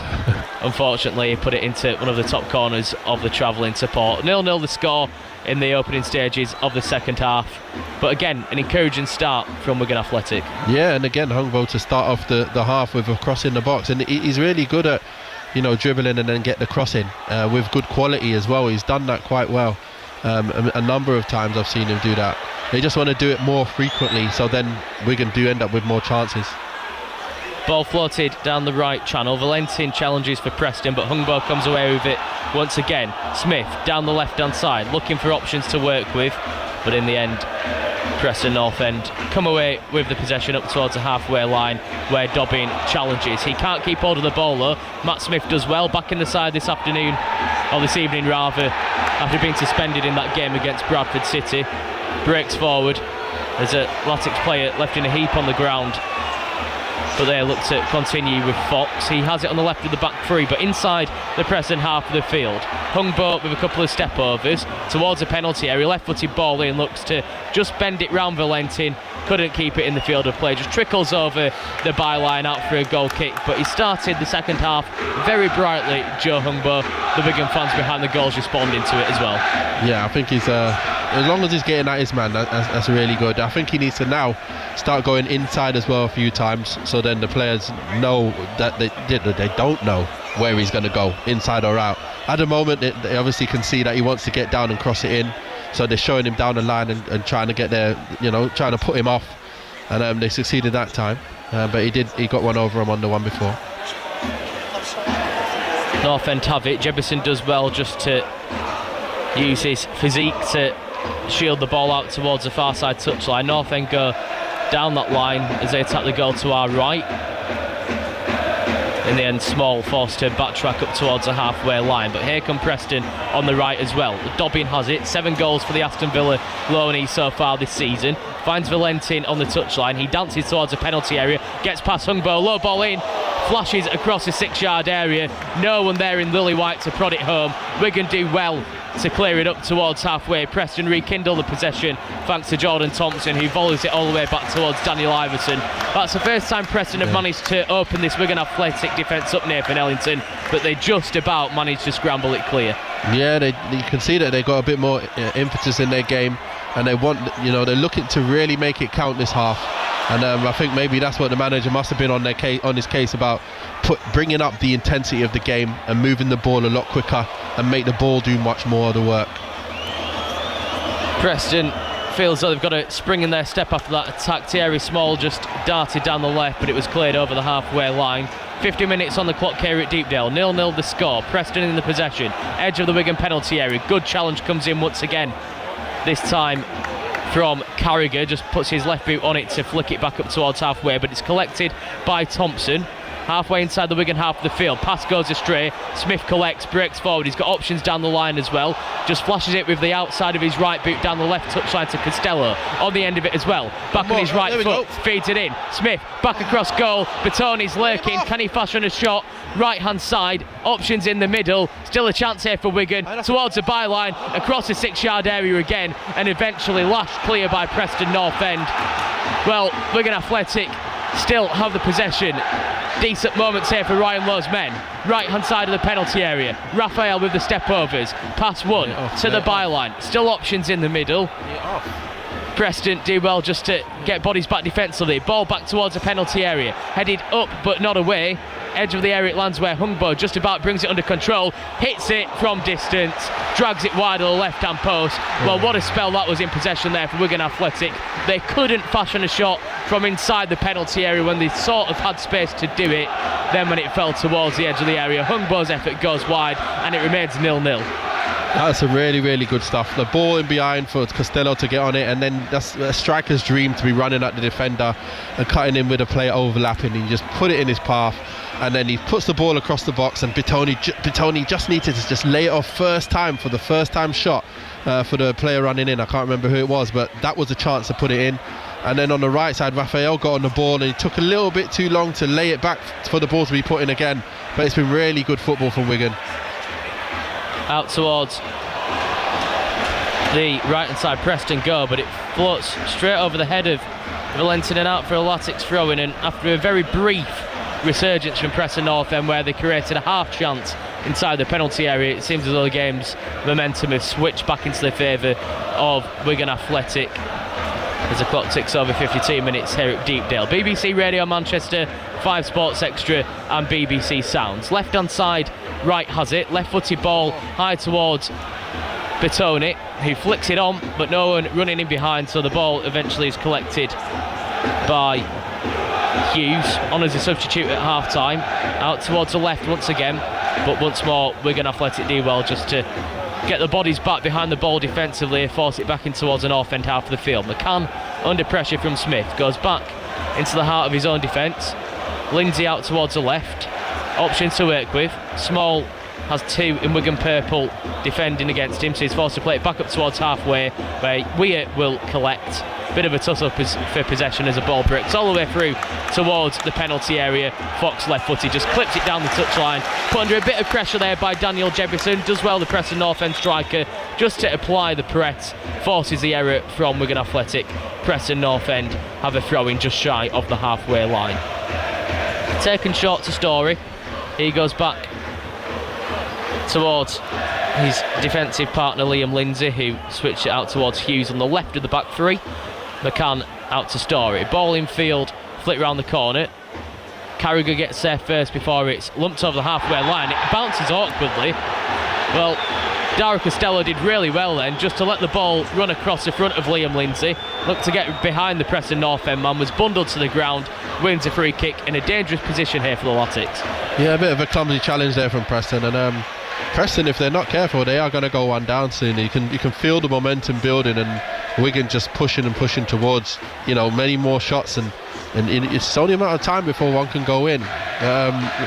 You know, it is a cup game, so you never know what can happen. The team can be playing bad all game and then get one, and the team can be playing well and then get one as well. So it's always in the balance until you get one ahead, and then what will they do? I'd like to see what happens then.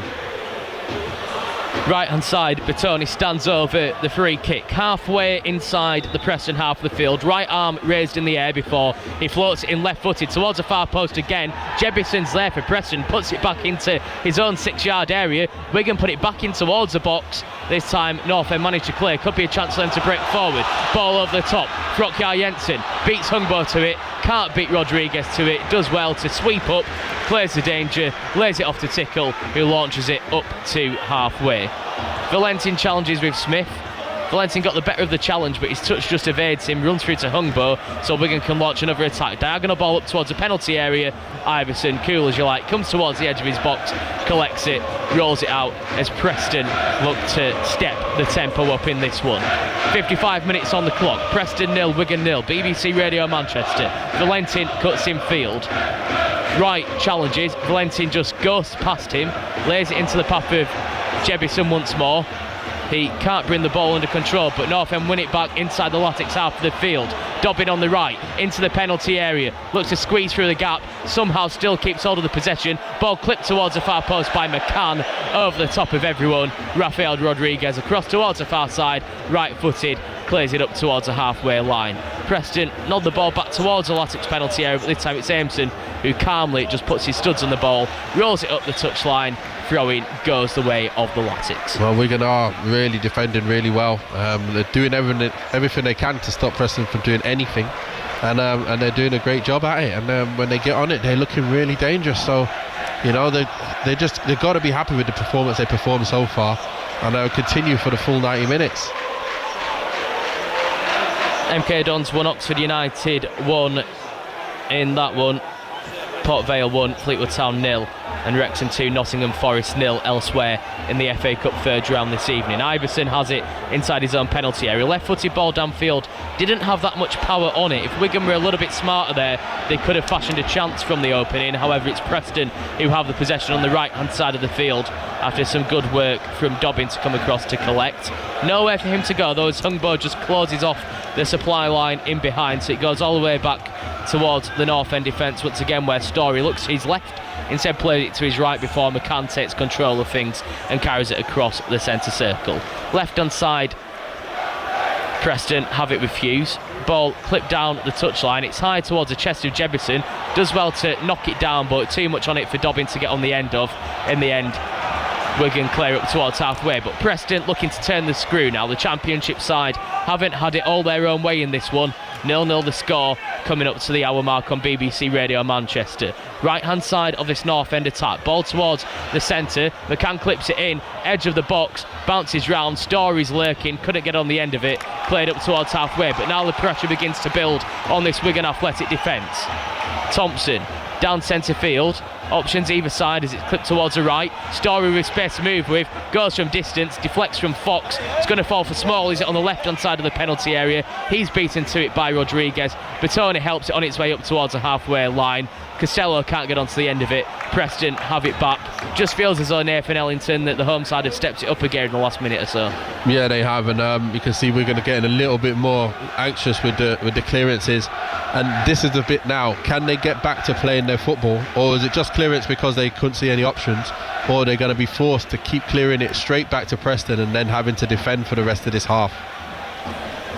North End on the front foot once more in the FA Cup third round. The action's going to continue coming your way, BBC Radio Manchester and on BBC Sounds this weekend.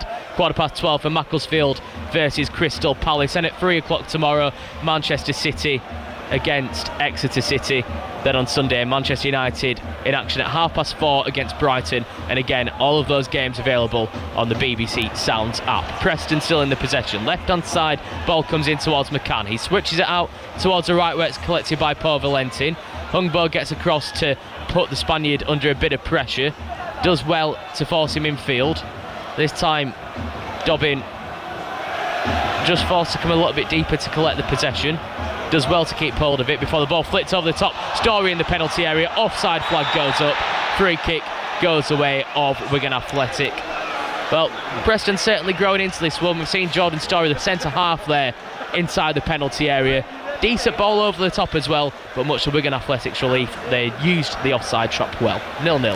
Yeah, they're getting in them little areas now. They're in their little pockets in and around the edge of the box and trying to make runs and trying to get little passes in behind to get a shot off. So it's only a matter of time before they're going to get a chance if they continue allowing Preston to have all the possession as well. In dangerous areas, of course. Long ball forward from Sam Tickle, but Preston on the end of the second ball. Out towards the left-hand side where Jebison can collect. Wigan get bodies back defensively to stop him breaking forward. It comes in field towards Thompson, who in the end switches across towards the right. Valentin once more, but he's got no one in a white shirt within 20 or 30 yards of him, so he's forced to carry it back towards halfway.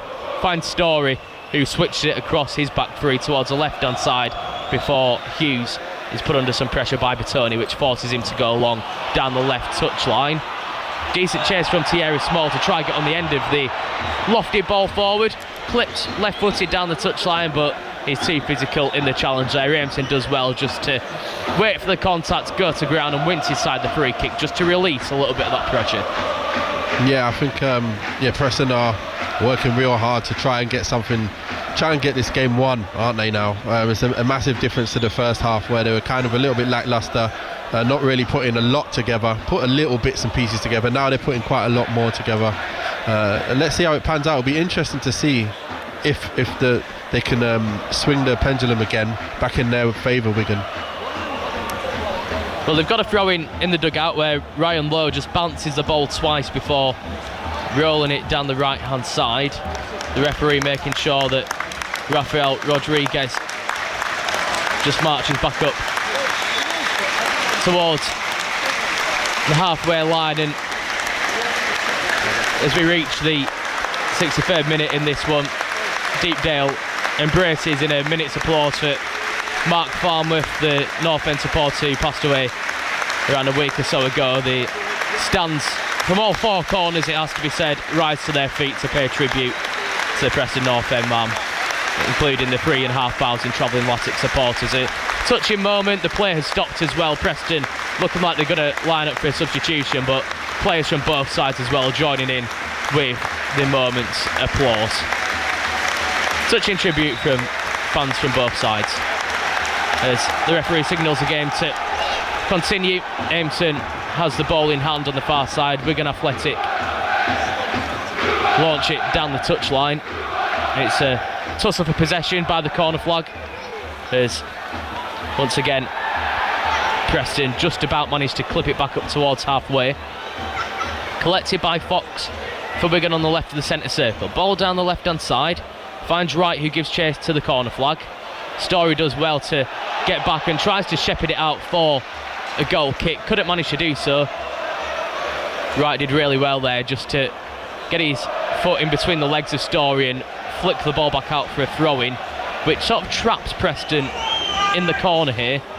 They've got a lot of work to do if they're going to create any sort of attack from this, as we're going to again look to press high up the pitch here. 0-0 the score on BBC Radio Manchester. Up towards the halfway line, North End go.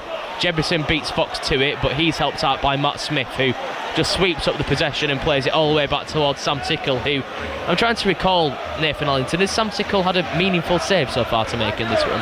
Not that I can remember. I've not seen him, I don't remember anything apart from the miscontrol of the ball so far. So yeah, I don't think he's had much to do. So I think Wigan have got one over on that in terms of that one-on-one chance. I know they obviously had a lot of shots, but they've not been on target. But they have been in in there to do. You got to buy a ticket to win the raffle, don't you? And that's what Wigan have been doing. The score deadlocked. Preston in the possession. Iverson, the goalkeeper, around 5 yards or so outside of his 18-yard box. Out towards Hughes on the left of Preston's back three. Lofted ball down the touchline from his left boot. He gets the angle all wrong. Ends up in the stand on the far side.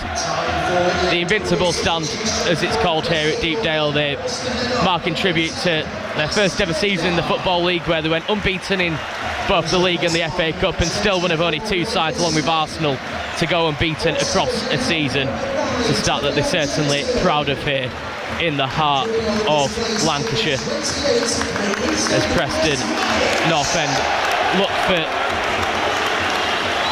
the bench for the second time so far in this one. Mully Odmaich, the talismanic striker for them, introduced to the fray for the final 25 minutes or so of this one. Michael Smith also comes onto the field as the ball is lofted down the right hand side by Wigan Athletic. This time they give chase but just can't. In fact, they're very unlucky there not to have won a corner kick. The ball just ricochets back off Callum Wright out for a goal kick. To the host, so Iverson comes across to collect the ball. They play short. And again, interesting to see that Paul Heckingbottom's sort of been forced, hasn't he, by the way Wigan Athletic are playing, to bring his better players on, because it was clear to see with the rotation that he perhaps didn't want to use them this evening, but they've been called into action maybe a little bit earlier than what he would have expected, as Wigan do well to win the ball back inside the Preston half of the field. Callum Wright, left hand side, Costello in support, finds him, back on the right foot, curls it goalwards, deflects clear, still on here for Wigan Athletic. Hungbo on the left, he's got options with Fox by the touchline. Hungbo carries it towards the 18-yard box, left-footed ball drilled in, deflects clear, collects it at the second attempt. He's still got options through Fox, tight to the touchline. On this near side as Wigan Athletic attack the goal to our left at Deepdale. 0-0 the score. Matt Smith forced all the way back towards the goalkeeper Sam Tickle, who left-footed clips it diagonally out towards the right way. Batoni comes, chests it down, comes from an offside position. Free kick goes the way of Preston. And again, Nathan Ellington, Wigan did really well to win the possession back in a decent area of the field, but just that cutting edge in the final third is the only reason why this game's still tied at 0-0. Exactly, I think that's the exact words that I was about to use. Every time they get into really, really good position, it's that last decision that needs to be made, or that last bit of quality in the pass that needs to be made, and to get that shot off, that final goal, and that's all they're missing at the moment. And that's the difference between teams in the higher leagues as well. So I wouldn't be surprised if Preston had one chance and hit the target, while Wigan have having quite a few chances and not hit the target as much as they need to.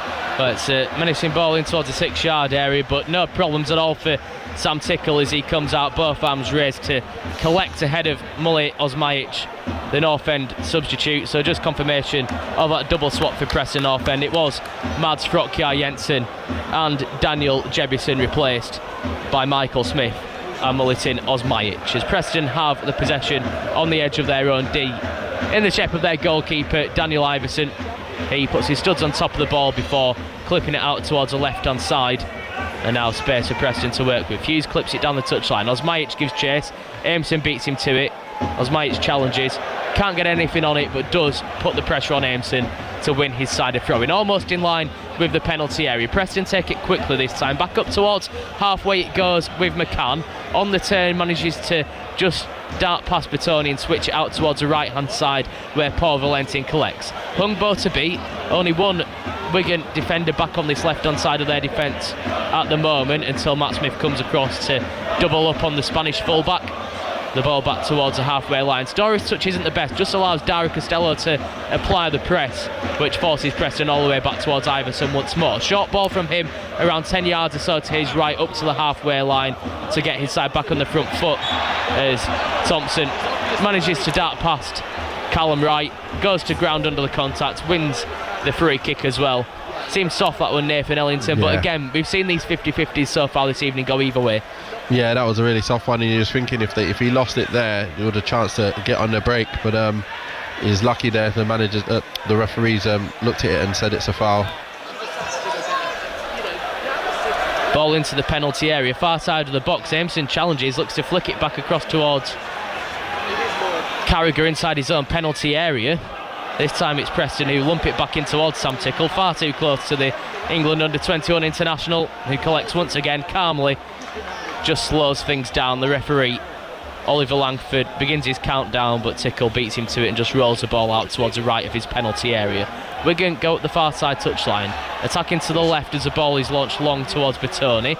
Does well to get onto the end of it as well, beats Lindsay to it, tries to flick it past him, but Small does well to get back out and help out defensively, but it's still Bertoni in possession. He shrugged off 2-3 challenges, looks to get towards the penalty area, maybe just asked a little bit too much of himself on that occasion. Ball goes out for a goal kick to Preston North End, and maybe that's where his inexperience just crept in a little bit. Yeah, maybe sometimes there you've got to look at who you're playing and think, right, how can I beat this man? Make the ball do the work. But at times, if he fancies himself, then let him try. But he's got to, live and die by the result of what happens. Hungbo applies the pressure on Valentin, who just loses his footing. Puts the ball out for a throw into Wigan Athletic inside the Preston half of the field. 69.5 minutes on the clock. Preston 0, Wigan Athletic 0 in the third round of the FA Cup. And just a reminder, if this one does finish level after 90 minutes, it will be decided on the night. Extra time and penalties to come here on BBC Radio Manchester and on BBC Sounds. So if you're out and about, head over to the app and you will not miss a beat. Ball towards the edge of the penalty area. Wigan in the possession, cleared away up towards halfway, but collected by Fox again. Floats it left-footed down towards the corner flag on this near side. Wigan playing right to left as it's cleared away by Preston once more, but now it's Wigan's turn to have a prolonged spell in possession. Callum Wright, left of the penalty area, finds Costello, pass one, goes to ground. Dive given by the referee. Dario Costello slams the ground in frustration. His head is in his hands. He got past one. I don't know if the ball had gone as well. The referee, Oliver Langford, seemed to think that there was no contact there as the Latics striker went to ground. So free kick goes away of Preston. Nathan Ellington, what did you make of that decision? It wasn't a penalty, but I don't think it was a dive either. I think he's gone and he's taken his man on and he's lost his balance trying to beat the man. That was all it was, and he's fell over, and it's just unfortunate there because it's not a yellow. I don't think so until I see it again on a replay, but I thought I saw it clear enough and it did look like a yellow or a dive to me. Preston live to tell the tale, look to break up towards the other end of the field. Dobbin gives chase on a loose ball on the edge of the box, but he's beaten to it by Carragher, who launches it up towards the halfway line. Headed out by Preston for a throw into Wigan on this near side as the home side look to the bench once more. It is going to be Lewis Dobbin replaced once again for North End. He hasn't completed 90 minutes for the side in Lily White for the last couple of games. However, was on the score sheet against Bristol City last time out. The Preston North End top goal scorer coming on in his place is a man on loan from Tottenham Hotspur, Alfie Devine, as that makes it a trio of attacking changes for Preston North End. They started the game with Jebison, Frotkai Jensen and Dobbin as a front three. It now looks like Michael Smith, Mullet Osmajic and Alfie Devine. They have the possession inside their own 6-yard area. They very coolly just clip it across their own 18-yard box towards Andrew Hughes, a veteran defender who's on as a substitute at half-time. Just rolls the ball back towards Iverson, and he does well. He spots the Wigan Athletic defence retreating up towards the halfway line. So he takes all the time that's afforded to him before going long down the left-hand side. Smith challenges, can't get onto the end of it. Here come Wigan Athletic again, diagonal ball, looking for Bertoni, tries to read it as Preston win the header, however can't get on the end of the loose ball. North End come forward down the centre of the field again. Out towards the left-hand side, Thierry Small on the end of it, decides not to try and get past Rafael Rodriguez, who has had his number so far in this one, but Preston still in the possession. Devine has it, looked at switch it across towards the right hand side, and well, he gets that one badly wrong. He was looking for Paul Valentin, who was in line with the 18-yard box. That in fact has gone out for a throw-in just shy of the halfway line. I think that's probably the worst ball we've seen of the evening there for Ellington. Yeah, I can see what he was trying to do. His foot was even aimed to curl it, but he managed to. I think it bobbled as he went to curl it, and he's hit it with the wrong side of his foot, and it's gone completely opposite direction.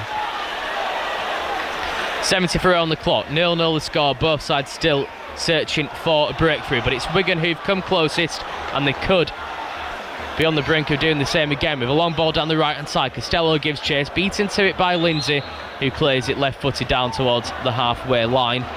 Wigan do well to win the possession back close. Smith out towards Hungbo. He's got options with Fox to his left, Jinks back on his left foot. This time he's just beaten to it by McCann, who is keen in the challenge. Ball from Fox into the penalty area. Iverson comes, very calmly collects and looks to get Preston on the front foot. Long ball forward, down the right-hand side. Osmajic gives chase, carrying about defensively. Those two come together. Osmajic gets on the end of it though, beats the Wigan Athletic youngster to it. However, his ball back towards Ali McCann goes astray, straight into the path of Smith, and now Callum Wright can break over the halfway line for Wigan. Space on the right to work with. Finds Bertoni, right at the penalty area, back on his left foot, hits it, deflects, into the back of the net. It creeps in at the near post. Harrison Bertoni on the left foot gets a kind deflection. The Wigan Athletic fans go delirious behind the goals. I don't think anyone expected that to creep in, including Daniel Iverson, but Wigan Athletic have the lead that they deserve. Preston North End 0, Wigan Athletic 1.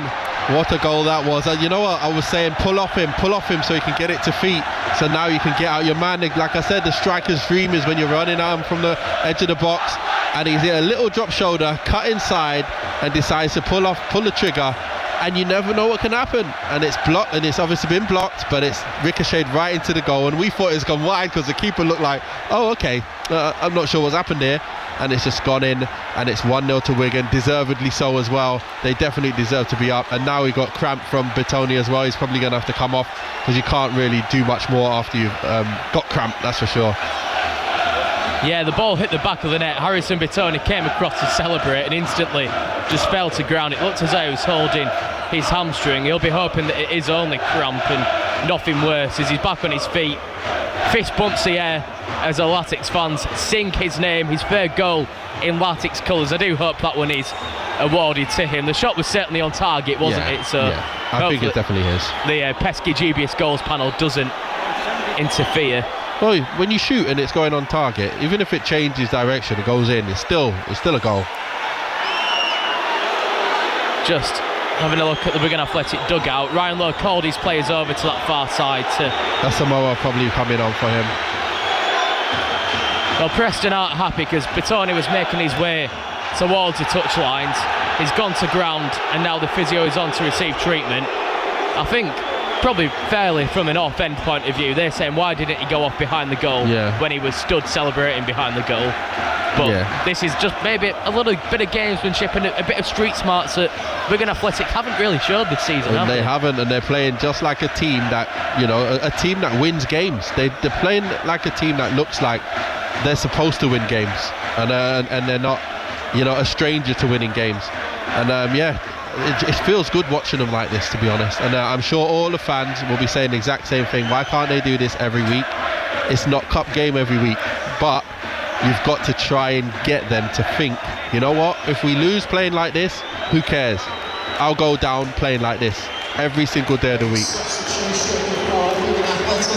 5 wins in their last 6 games against teams in higher divisions in the FA Cup. They're looking and look set as it stands to make that 6 in 7. 77 minutes on the clock as Harrison Bertoni, having just scored, makes his way towards the touchline. So he's going to have to watch the final 13 minutes of this one from the bench after just going down holding his hamstring after scoring that one. He's been replaced by Melise Asamoah. I've got to say, Asamoah is one of them players he can frustrate you, but he has got that pace, and this game is set up for him. And them kind of runs, what you've just seen from Bertoni and from Costello as well, getting in. If Asamoah can get in, I'm quite sure I'll fancy him to get another one if that happens. And Preston have to push forward now, have to get a goal. We're going to Wembley is the chant coming from the away end to the left of us now. They've got quite a way to go, but so far they do look set to make it in to the 4th round of the FA Cup, and they've been good value for this 1-0 lead as well. 12 minutes to play here on BBC Radio Manchester and on BBC Sounds, along with listeners on 5 Sports Extra. As the ball across the halfway line from Preston North End finds Ali McCann, the home side looking for an instant response. Out towards the left they go. Hughes darts forward. Small in support. Stands Rafael Rodriguez up. Right-footed ball into the penalty area. Good defensive work there from Morgan Fox just to stop Michael Smith from getting onto the end of it. Played up towards the halfway line. Lindsay has it. Rolls it across the centre circle. Then around 10 yards further forward where Alfie Devine has come to collect. Thierry Small with a bit of a shimmy on the touchline to try and get past Rafael Rodriguez. Realises he won't be able to do so, but Preston in on the left-hand side. Chance to get a shot away, deflects. Tickle gets down to his right. Big arm on it, keeps it out of the back of the net. It's a save that you'd expect your goalkeeper to make at the near post, but Sam Tickle, reliable as ever, keeps the score at 1-0 to Wigan Athletic. Danger not over yet though. McCann has it on the far side. Wigan scramble numbers over to put it out for a throw-in. It's the pass through the lines that I really thought was a really good ball, and it's forced them. They're forcing the issue now, though, aren't they? They know that there's a lot of impetus in. Well, there's a lot of. I think they just make sure they've got to make sure that they get something back and get some chances before the end of this game ends.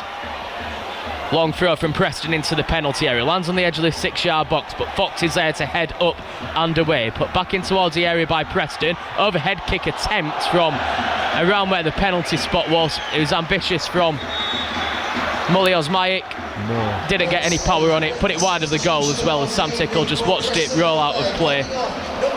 Preston North End will look to their bench for one final time in this one. Liam Lindsay, the defender, has been replaced by Brad Potts, who is more of an attacking option for Preston North End. Over 200 appearances here at Deepdale after signing back in 2019. He was capped at England youth level. Spells at other Football League clubs such as Blackpool as well, and Brad Potts is now tasked with the job of trying to get Preston North End back in this one.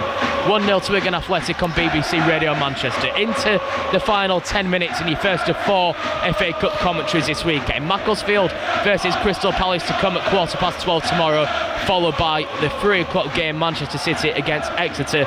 Then on Sunday, 4:30, Manchester United against Brighton. All of those on 95.1 FM digital radio and on BBC Sounds. Iverson in the possession for Preston, edge of his own D, right-footed ball up and over the halfway line. North End going much more direct here, however going a little bit too physical. Wigan Athletic have a free kick inside their own half of the pitch, and again well defended there just to slow the play down and maybe take the sting out of the game a little bit. Wigan doing really well, nullifying a lot of what Preston have got, and I'm just wondering if they're going to try and continue playing and maybe go for another, or are they going to now try and shut up shop and sit back? I don't think it plays well to sit back for the next 10 minutes plus injury time. I think they do need to have some bit of play about them instead of maybe going in corners and just waiting. It's a bit too early for that for me. Wrexham 3, Nottingham Forest 2 elsewhere in the FA Cup third round as the ball breaks for Asamoah, edge of the penalty area. Will Costello got on the end of the ball which ricocheted into his path, couldn't do so in the end. Wigan Athletic forced to concede the goal kick. But again, this pressure on Wigan Athletic tonight has worked a treat, hasn't it? Because time and time again, they've caught North End out inside their own half of the pitch. Yeah, it's played right into Wigan's hands. The exact tactics, again, winning the ball again. Asamoah on the end of it, takes it out towards the left-hand side, goes for the penalty area as well. Options in the middle, goes to ground. Penalty given. Wigan Athletic will have the chance to put this one to bed. Melise Asamoah in from the left-hand side, bundled to ground. Referee Oliver Langford didn't hesitate, and now a chance from 12 yards out for Wigan Athletic to put one foot into the 4th round of the FA Cup. Exactly what I was saying about Asamoah. That's the kind of game it is set up for him to play and get in behind, and there is quite a bit of space in there against Preston. So for them to they probably don't know much about him, so they didn't know he's got that kind of pace, and he turned, he's ran, he sprinted, and now he's been taken down, and it's a penalty. And a little gap, 2-goal gap, a 2-goal cushion will be enough to win this.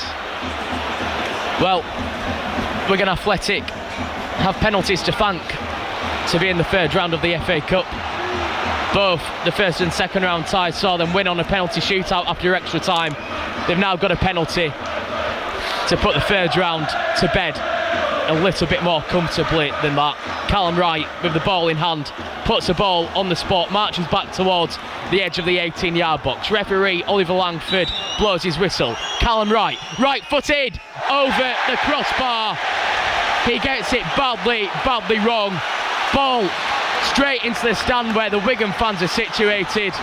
That has given 3/4 of Deepdale a massive lift here. Terrible penalty from Callum Wright and a lifeline for Preston North End.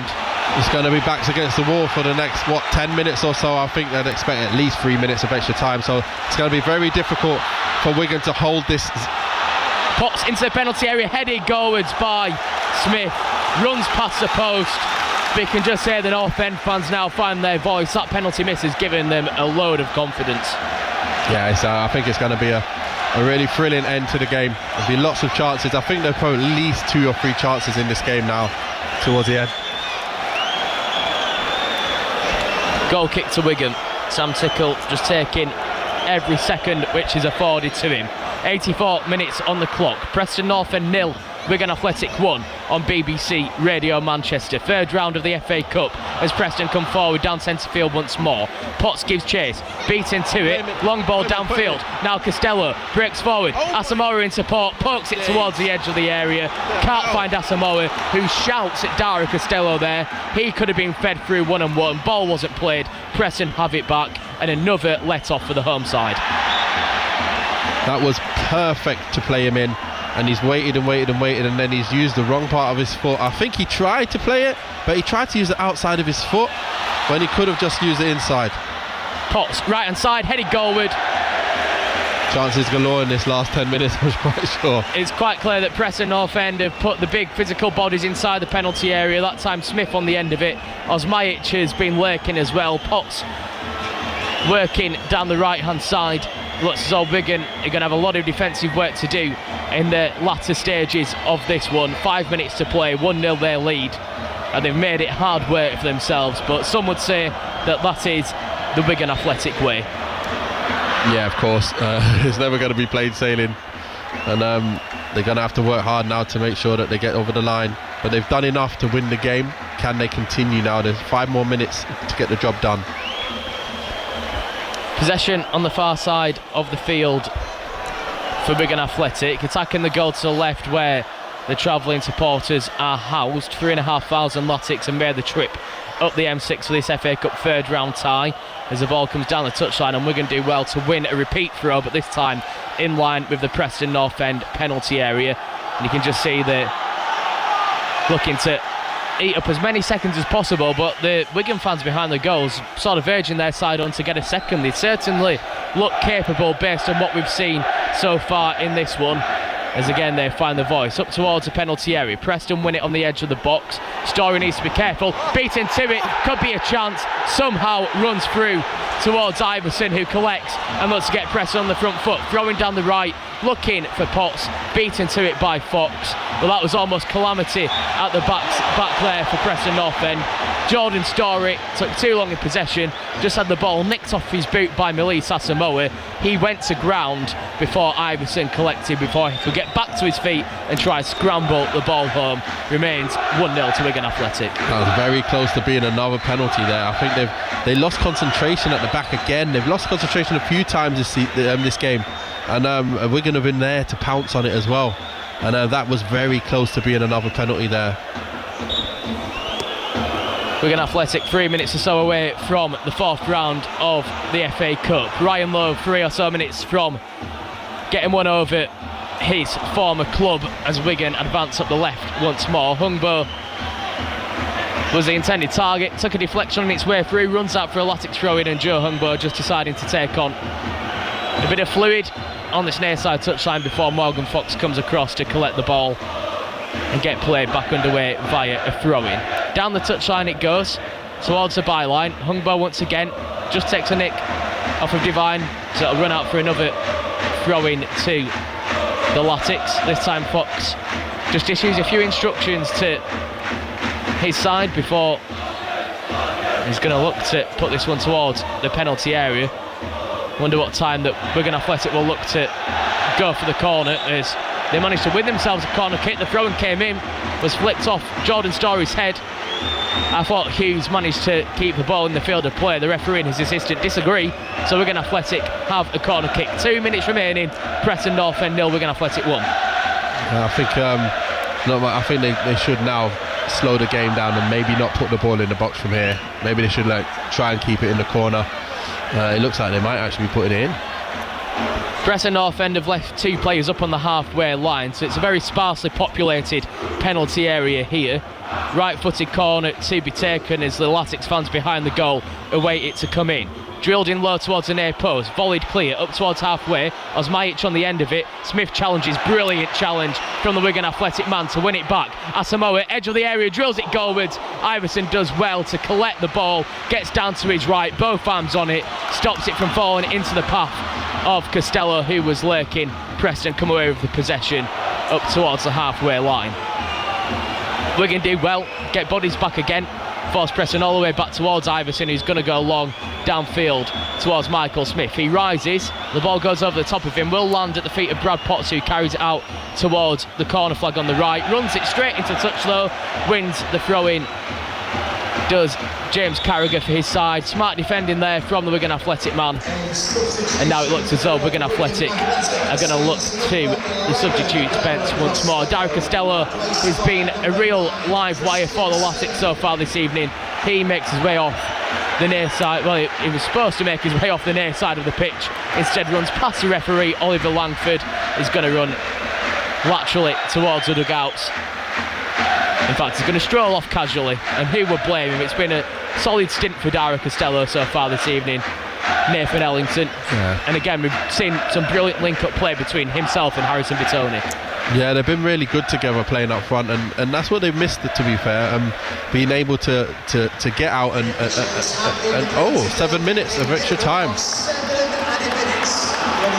Well, we will have 7 minutes of additional time at the end of this one, so 7 minutes separate Wigan Athletic from the fourth round of the FA Cup. This is the first time that these two sides have ever met in football's oldest competition. Plenty of history in the league and the League Cup, but this is the first meeting in the FA Cup as Preston North End win a throw-in on this near side.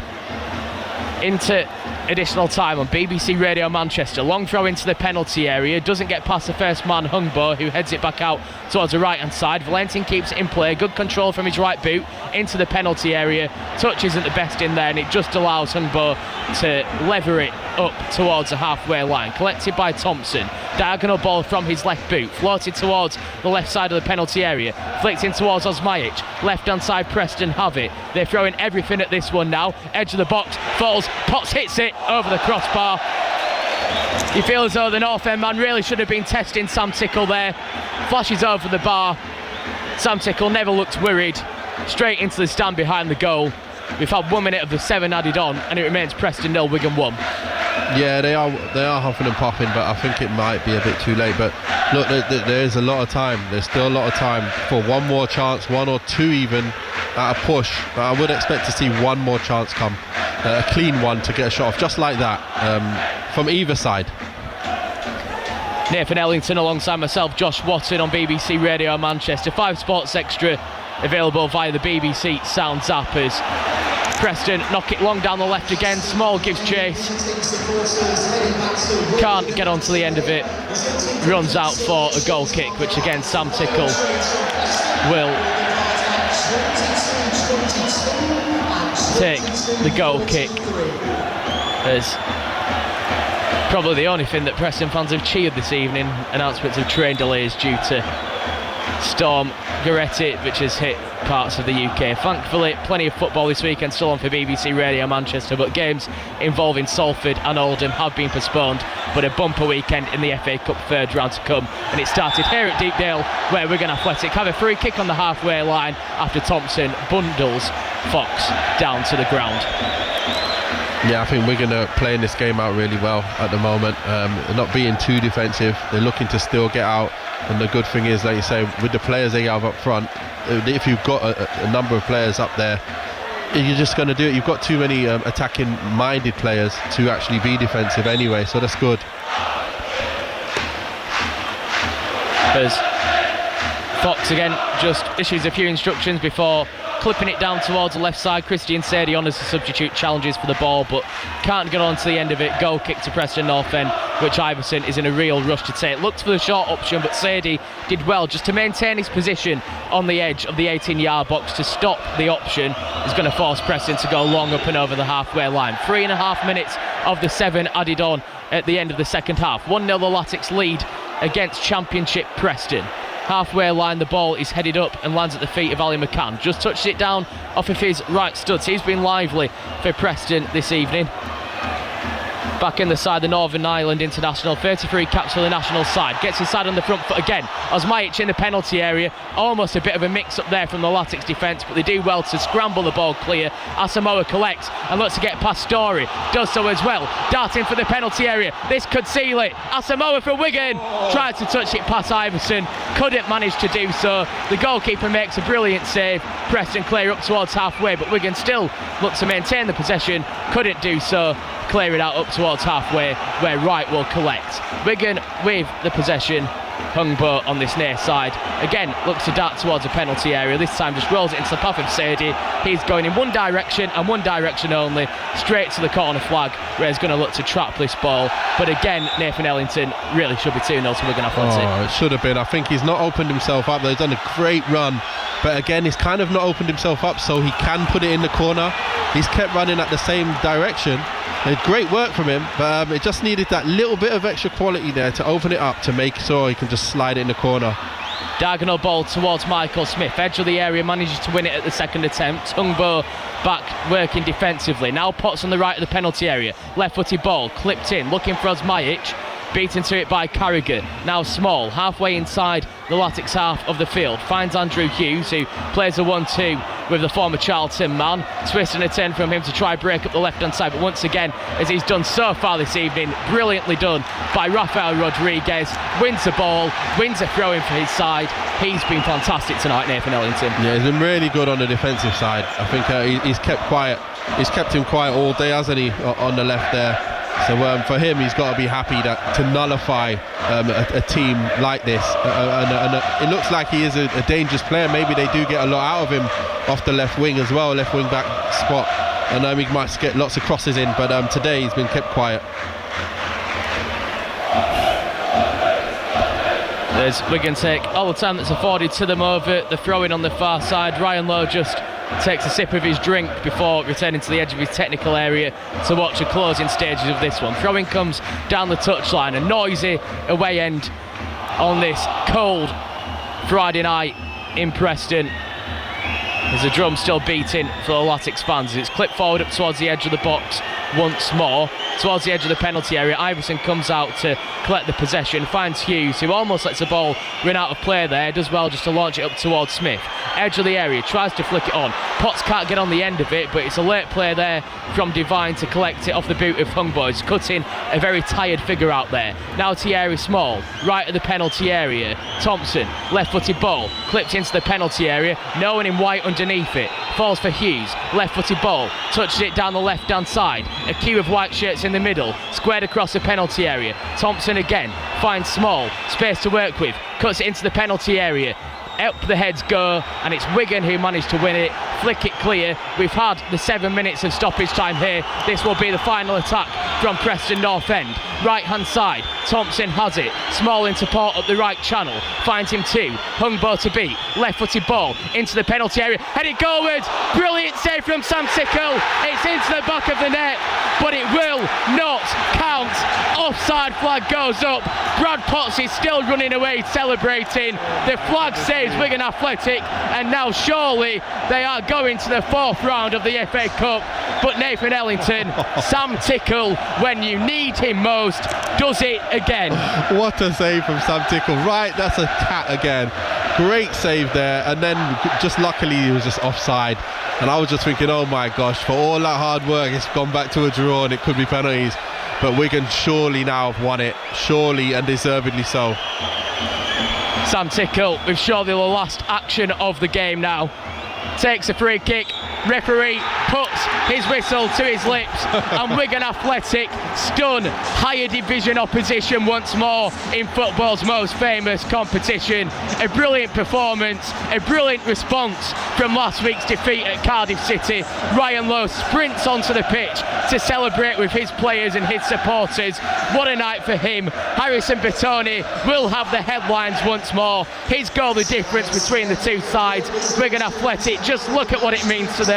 All of them punch in the air, the fans in fine celebration to our left. It has finished here at Deepdale. Preston North End 0, Wigan Athletic 1. what a victory for Wigan, and what a change of the way they're playing. And this could be the change for the rest of the season now. This could be something where they realise, you know what, we have got something here. We can do something for the rest of the season. We can go on a run and go and get loads of points, and also go on a run in the cup.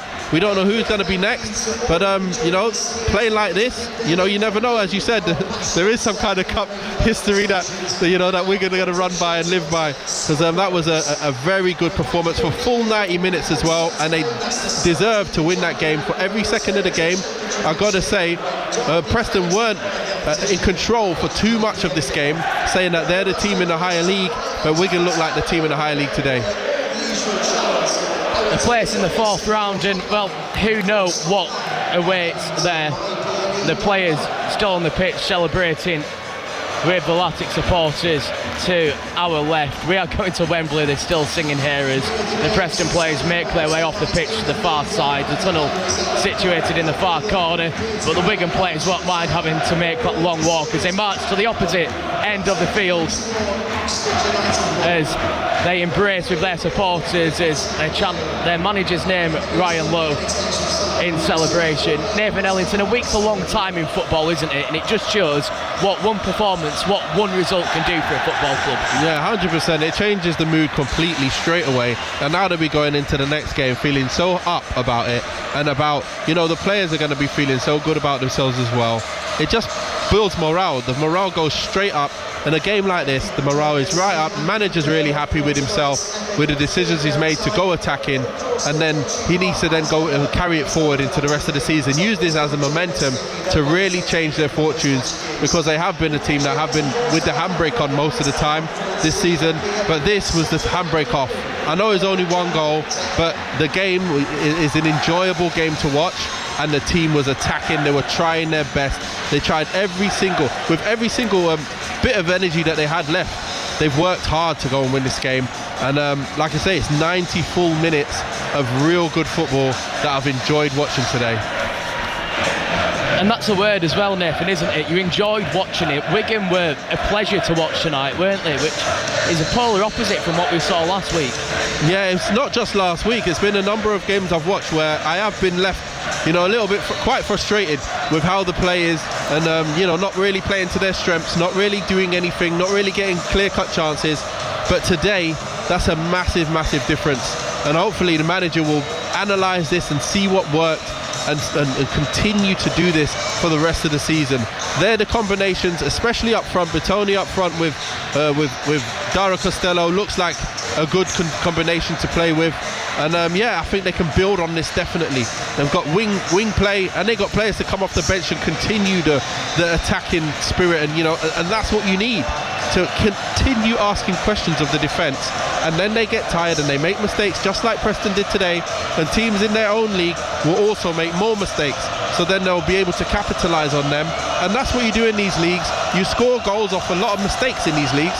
So it's not just about playing great football, it's about pressing hard and making them asking questions. And then a lot of times they can't answer the questions, and then chances get thrown in your way, on your lap. And if Wigan can continue playing like this, I'll be really happy. Having a look at some of your texts and tweets coming in at BBC RM Sport on X to have your say. Jack says, it shows the right attacking intent there from Bertoni. Good lad, about time we got some luck. Gets in, and it was obvious, wasn't it, for that goal? When Bertoni got the ball, there was only one thing on his mind, and he did get the bit of luck, but I'd argue that Wigan Athletic earned the luck tonight.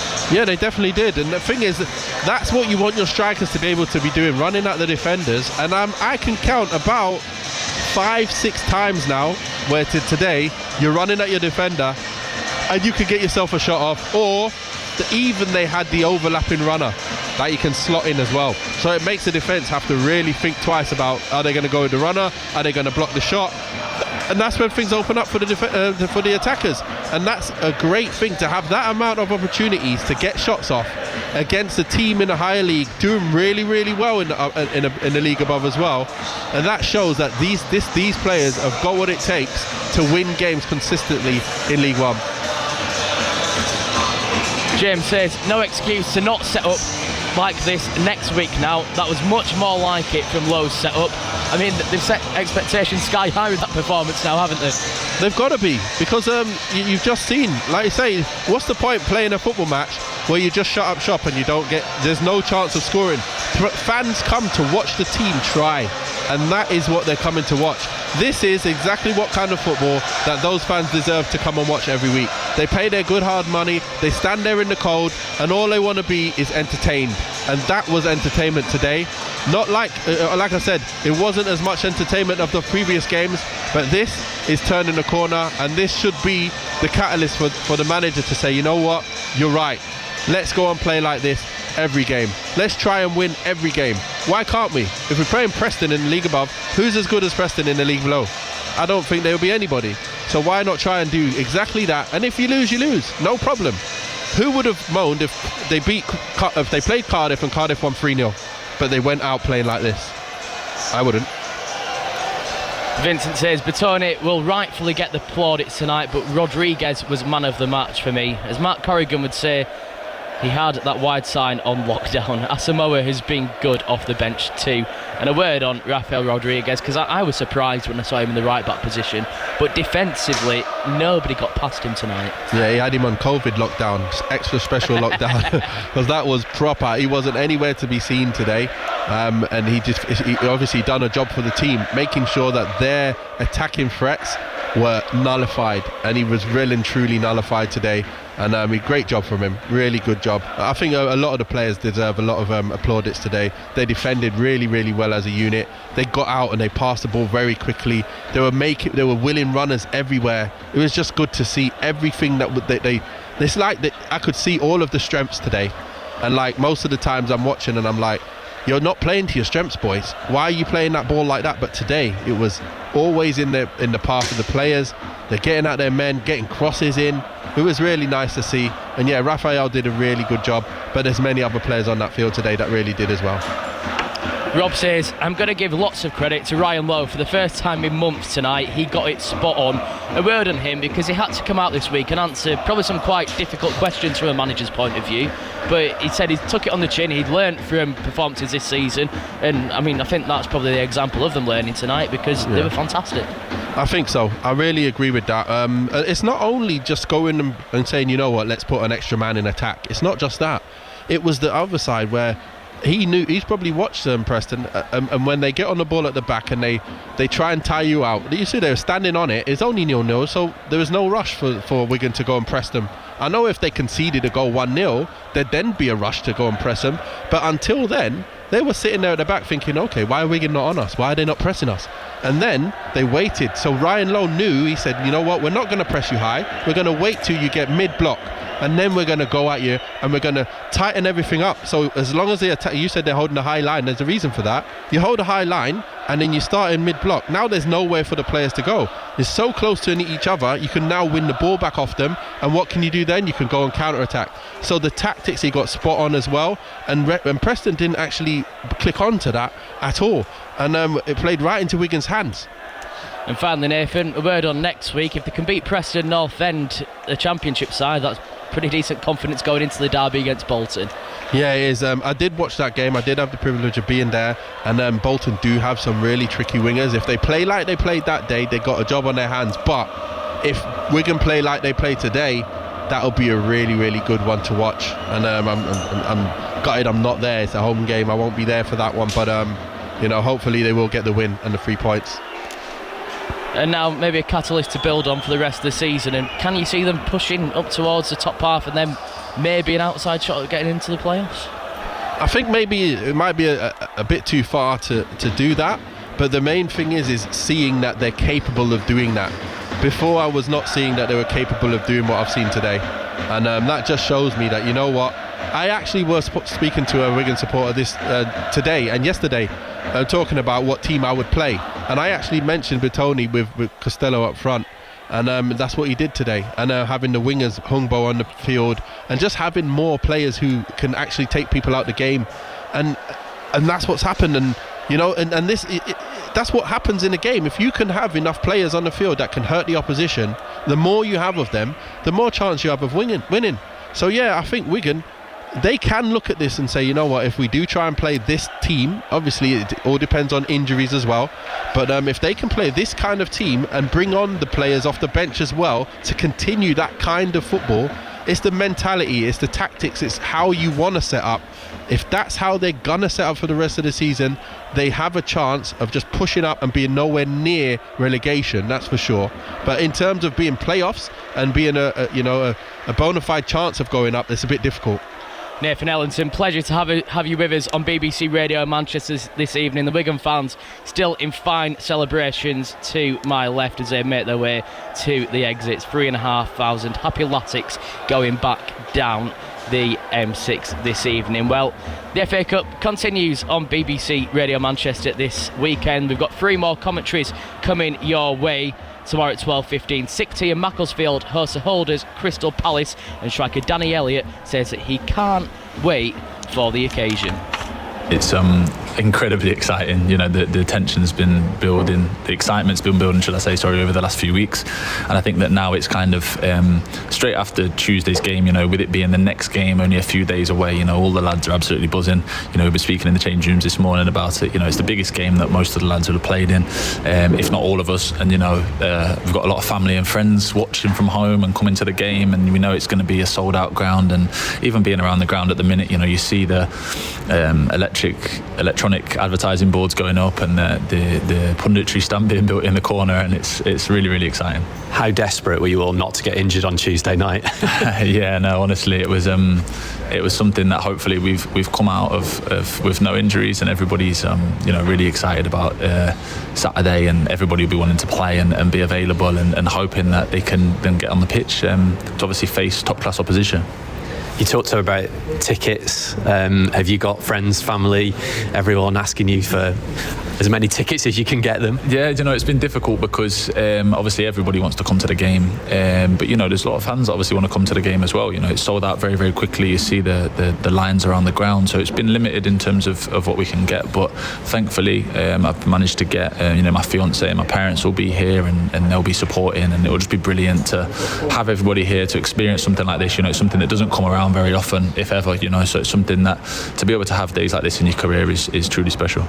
How do you think Crystal Palace are going to find coming here to play in this stadium on that 3G pitch on Saturday? I think it will be unusual for them. You know, it'll be something that they won't have faced and they don't face every week. You know, playing on a 4G pitch, being in those changing rooms and being in this environment, and you know, as a Crystal Palace player, you'll know that to us this is everything. You know, so they'll be playing a team that is obviously a lower level than the teams they'll usually play, but players that will be playing with everything they've got, you know, and giving their all and hopefully showcasing themselves really well. So, you know, I don't think it will be too easy for them. You know, we'll definitely give our best efforts, and you know, I'm hoping that we'll be able to get something out of the game. You know, there's giant killings every round, and you know, why can't it be us this year?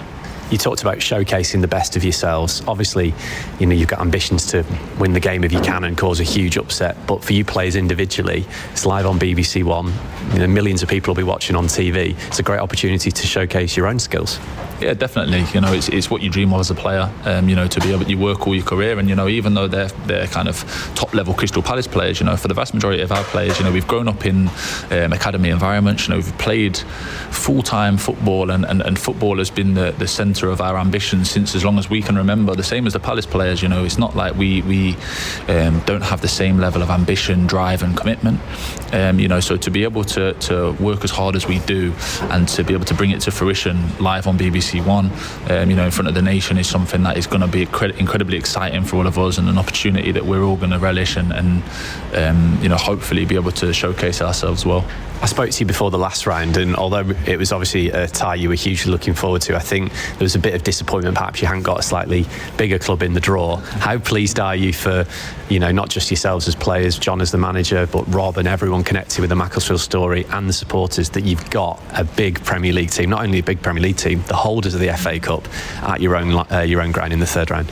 Yeah, I think, you know, to be able to host the holders is kind of the true David against Goliath story. You know, to be able to host a team that won it last year, for them to have to come to us you know, it definitely is set up for hopefully an upset. You know, them coming to this pitch and hopefully our fans can make it as supportive as it can be for us and as hostile as it can be for them.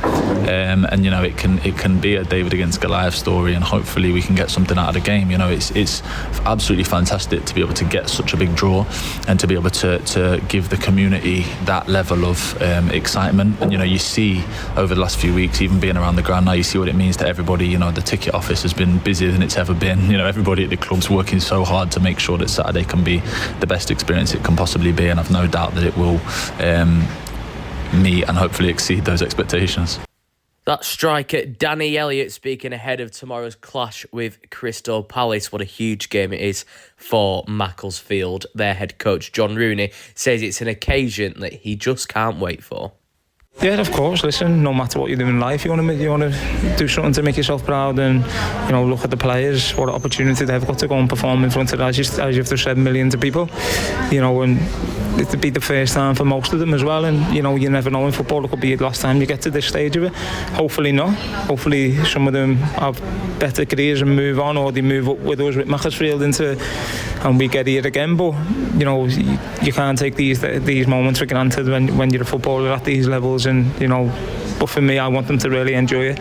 You know, as a player, I've played in these rounds before, but a lot of our lads have never. So my message for them the weekend, as well as how we're going to set up, is go and enjoy it. You know, enjoy the occasion. And listen, will there be nerves? Of course they will. But for me, I want them to really go out and enjoy it, because there's not many times in your footballing career, we know how short it is, that you get moments like this and you can go and play in front of millions of people live on TV. So you know, really want them to go and enjoy it as well. Crystal Palace are obviously full of quality, that goes without saying. They're playing in Europe this season, but it will be different for them coming to play on this kind of surface in this kind of environment. I guess you've got to try and use that to your advantage if you can. 1,000,000%. You know, they come to us, you know, on a 3G pitch, what they won't be used to, and listen, any little advantage we can get, you know, we'll be happy with, and I think the pitch will be one of them.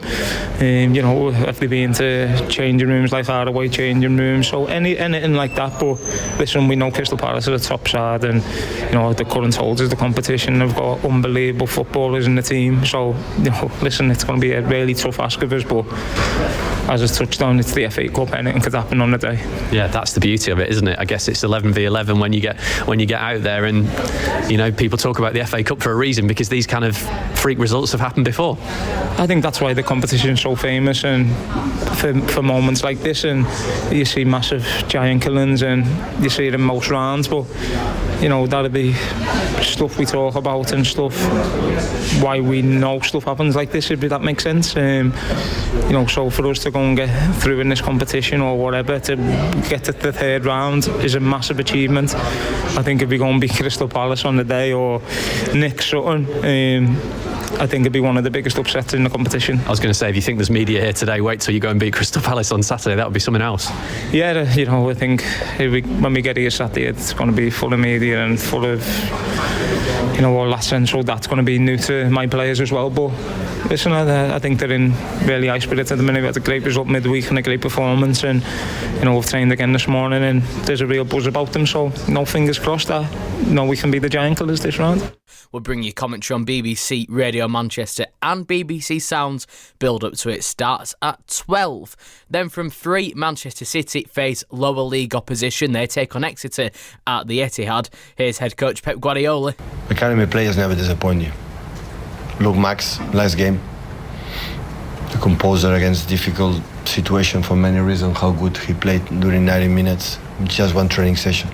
Academy players know the smell of the club, the vibe, or it's easier. It happened in Barcelona in my period as well. So every time the best is when it's surrounded for the senior players, you know, with the no start 11, I would say, but important, everybody knows. And you add one player, it's not a problem. Problems when come in with 3, 4, or 5 academy players all together, with that is a little bit more difficult, but never disappoint you. It depends on them, of course. Not all of them can play, not all of them are ready, but when they are in the right mindset and the skills always are there, so never disappoint you. So on Exeter then, are they a team you've been able to see much of? What would you expect? When I arrived here 10 years ago, when we play in teams like low divisions, like League One is the case, or Championship, always is a typical football. And now you see the teams, they have evolved. So they play really good. I saw the game against Huddersfield and Cardiff, last 2 games he played, and recently, and it didn't happen 10 years ago. So huge respect. And always I believe when the best way to respect this time of competition, the FA Cup, but obviously we have respect just seeing what happened in the last years in this competition. And when we play against that teams in lower divisions, is how you respect them, how you play, how you defend, how you press, how you many details that you have to do it well. That is the best way to respect Exeter or all the teams you play. You can hear commentary of City versus Exeter on BBC Radio Manchester 95.1 FM digital radio and BBC Sounds. Kickoff is from 3. Well, we've also got Football League action this weekend. Bolton Wanderers on the road, and how could they do with a win? They're at Peterborough tomorrow. 3 o'clock kickoff for that one. Here is their head coach, Stephen Schumacher. Players have been good. We give them a couple of days off immediately after the game. Say four games in 9 days was tough on everyone, mentally and physically. So a couple of days off to recharge. They came back in on Wednesday. We're in really good spirits. Trained really well today. So it's been a positive camp as it should be. As the head coach, have you learned a bit more this season? Because it looks, not just for Bolton, but a lot of teams I see putting up this defensive wall, this defensive unit, whether it's in the Premier League or League Two. Has it become more and more difficult to try to find a way to score the first goal in a game? I think it's always been that way. To score the first goal is not easy. I think myself personally, I've not come up against it where teams allow you to have 75% of the ball. In the other clubs that I've worked at, it's been a bit more even, and the games, you certainly have games where you do control possession, but there's other games where you can focus on counter-attacking and opportunities on transition. But at this club, certainly at home, we have that's how it is. I've got to figure out a way of getting the best system, the best messages to create chances. I do feel as though we are creating chances, we just don't take them quite often, especially at home. And if you do take them, especially early in the games, then teams' game plans have to change. But we've been guilty of not being clinical with the moments that we have early, and that breeds confidence into the opposition. Yeah, and in terms of set pieces and that possession and getting balls into the opposition penalty area, would you like to see that ratio improved as well? In terms of deliveries and goals produced. Goals scored is one thing that we've got to get better at. We've done a mid-season review on Wednesday with the players about where we're at, what the data looks like, what we've been doing really well. We're top of the possession with Cardiff. We're top of the XG, we're top of shots on goal, we're top of XG against. We're second, I think, in the league for goals conceded behind Stevenage. So we're doing a lot of things right, but goals scored, we're not. I think we were 8th or 9th, I think, in the league. Can't remember exactly, but we not enough. We're underperforming our XG by, I think it was 5 goals, which is quite a lot, because usually you overperform your XG. And on the other hand, we should have conceded 15 goals and we've conceded 22. So it sort of tells its story of what I've been saying. We've been guilty of making a couple of errors throughout the first half of the campaign for goals that shouldn't go in. And we've been guilty of not being clinical enough. So that's why we're 5th and we're not top. If you, on the occasions or when you have gone ahead in a game, or if you do go ahead in a game, does that give whatever you're trying to achieve a bit more flexibility? Because I presume the opposition have then got to change their game plan a little bit at least. Yes, yeah, and especially at home. So, but like the Rotherham game showed, like even at 1-0 when we're winning 1-0, Rotherham were comfortable sitting in because they just probably felt they might get one opportunity late to score from a set piece. It happened in another home game as well where we didn't kill the game off and we were worried that one chance late on might cost us. Mansfield as well, certainly away from home. When we're 1-0, we didn't score the second goal and they almost could have had a penalty in the last minute. So I just think being clinical with the amount of chances that we get the ball to the final third so often.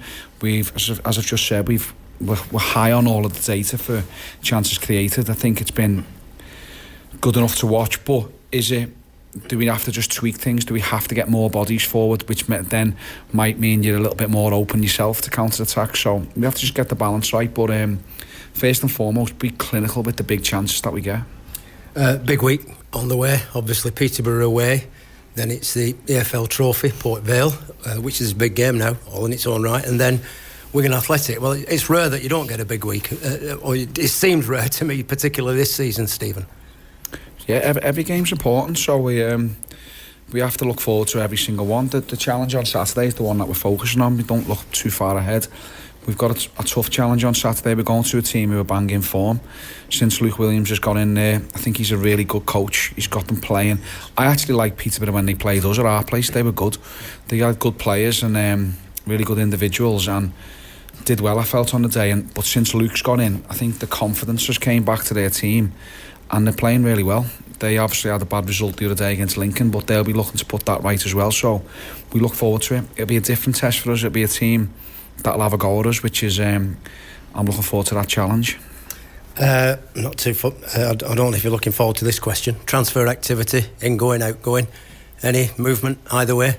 Nothing confirmed yet. There will be probably a couple sort of in the next few days confirmed outgoings. Firstly, we're no closer really to bringing anything in. We think the squad is too big at the moment, as I've said loads of times, especially when everybody's fit. It's not easy keeping everybody happy if you're not playing in the team. There's some good lads there as well that I think who are in running down sort of the last year of their contract, and I wouldn't like to stand in their way if there's opportunities for them to go and play elsewhere. So especially if we don't see them getting into our team immediately. But as I say, nothing confirmed just yet, but there will be outgoing soon. You have got a young player in, Lewis Temple. Is he for this season, next season, the future, or right now? A bit of everything, who knows? It depends, like how our situation is.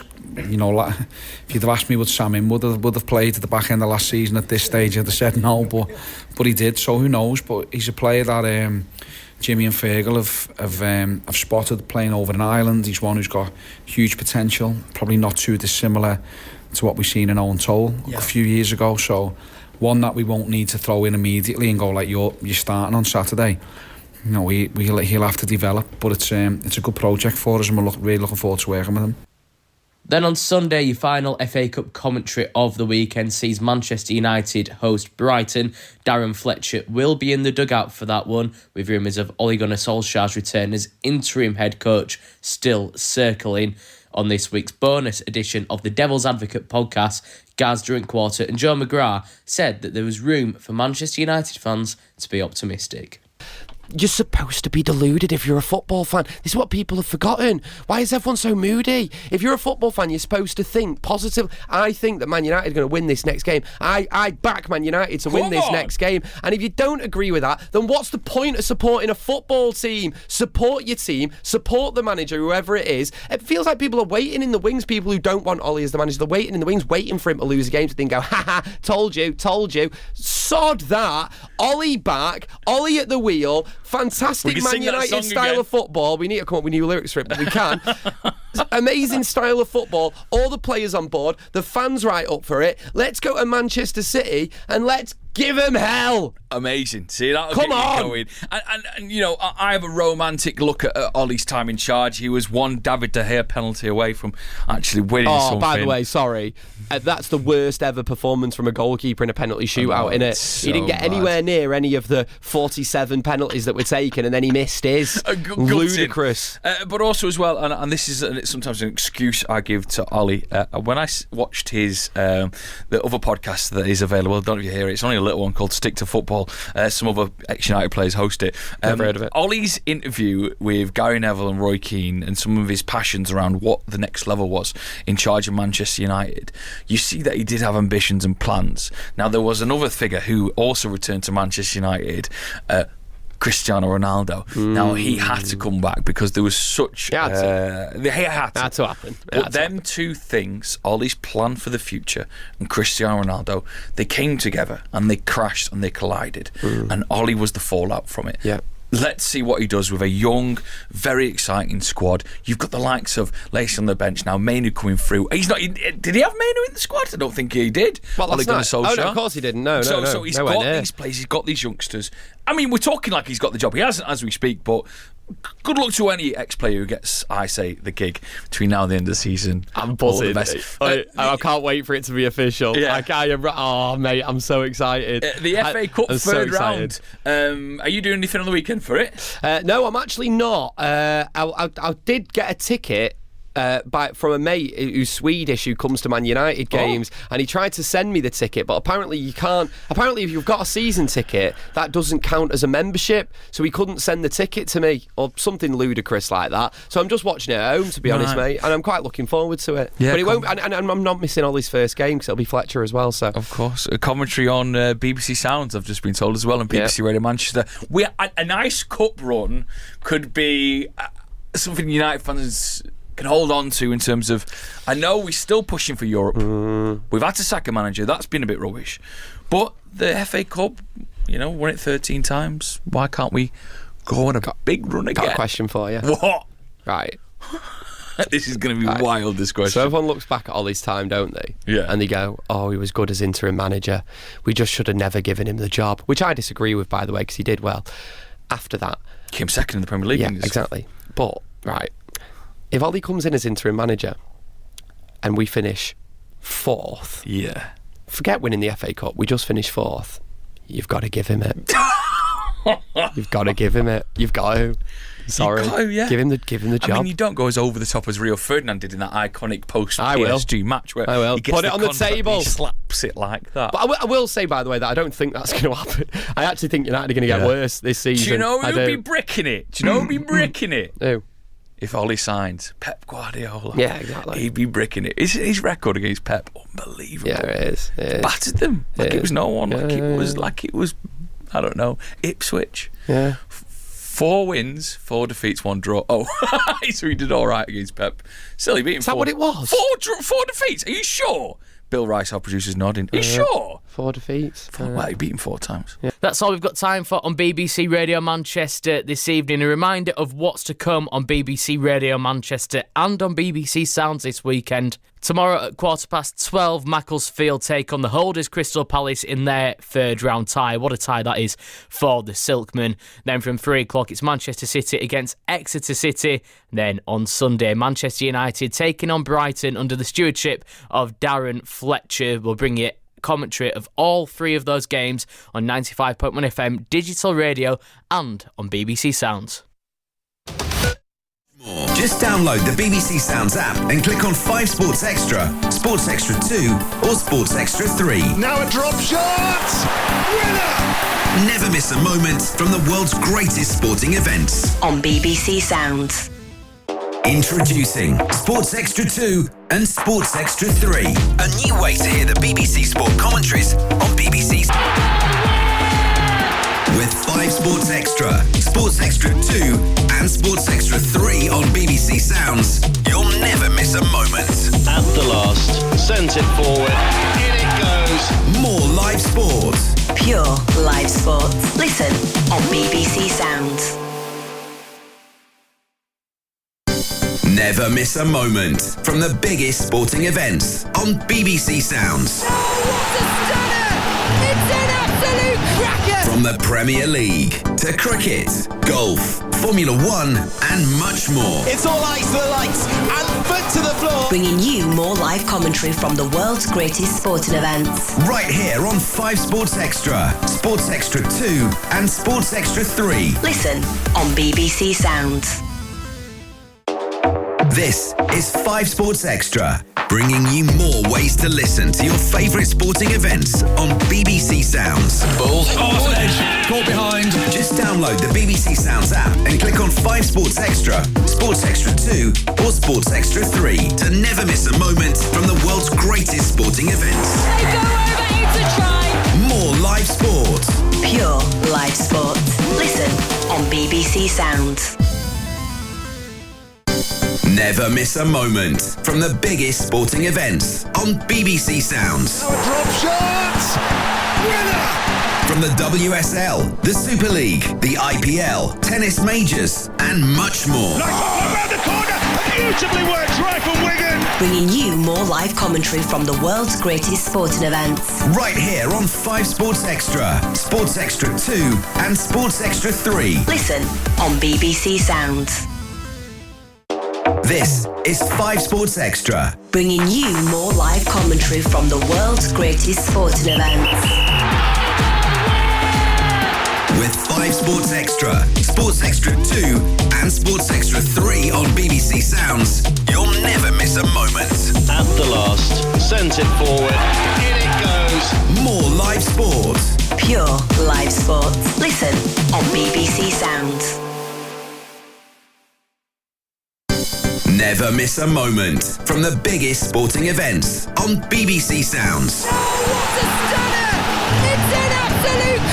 From the Premier League to cricket, golf, Formula 1 and much more. It's all eyes to the lights and foot to the floor. Bringing you more live commentary from the world's greatest sporting events. Right here on 5 Sports Extra, Sports Extra 2 and Sports Extra 3. Listen on BBC Sounds.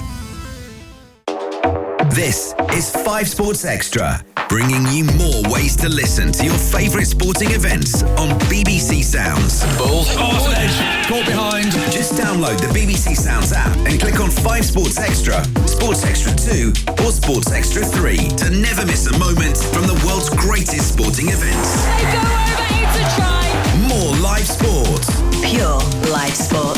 Listen on BBC Sounds. Never miss a moment from the biggest sporting events on BBC Sounds. Drop shot! Winner! From the WSL, the Super League, the IPL, tennis majors, and much more. Nice one around the corner. Beautifully worked right from Wigan. Bringing you more live commentary from the world's greatest sporting events. Right here on 5 Sports Extra, Sports Extra 2 and Sports Extra 3. Listen on BBC Sounds. This is 5 Sports Extra. Bringing you more live commentary from the world's greatest sporting events. With 5 Sports Extra, Sports Extra 2 and Sports Extra 3 on BBC Sounds, you'll never miss a moment. At the last, sent it forward, in it goes. More live sport. Pure live sport. Listen on BBC Sounds. Never miss a moment from the biggest sporting events on BBC Sounds. It's an absolute cracker. From the Premier League to cricket, golf, Formula 1 and much more. It's all eyes to the lights and foot to the floor. Bringing you more live commentary from the world's greatest sporting events. Right here on 5 Sports Extra, Sports Extra 2 and Sports Extra 3. Listen on BBC Sounds.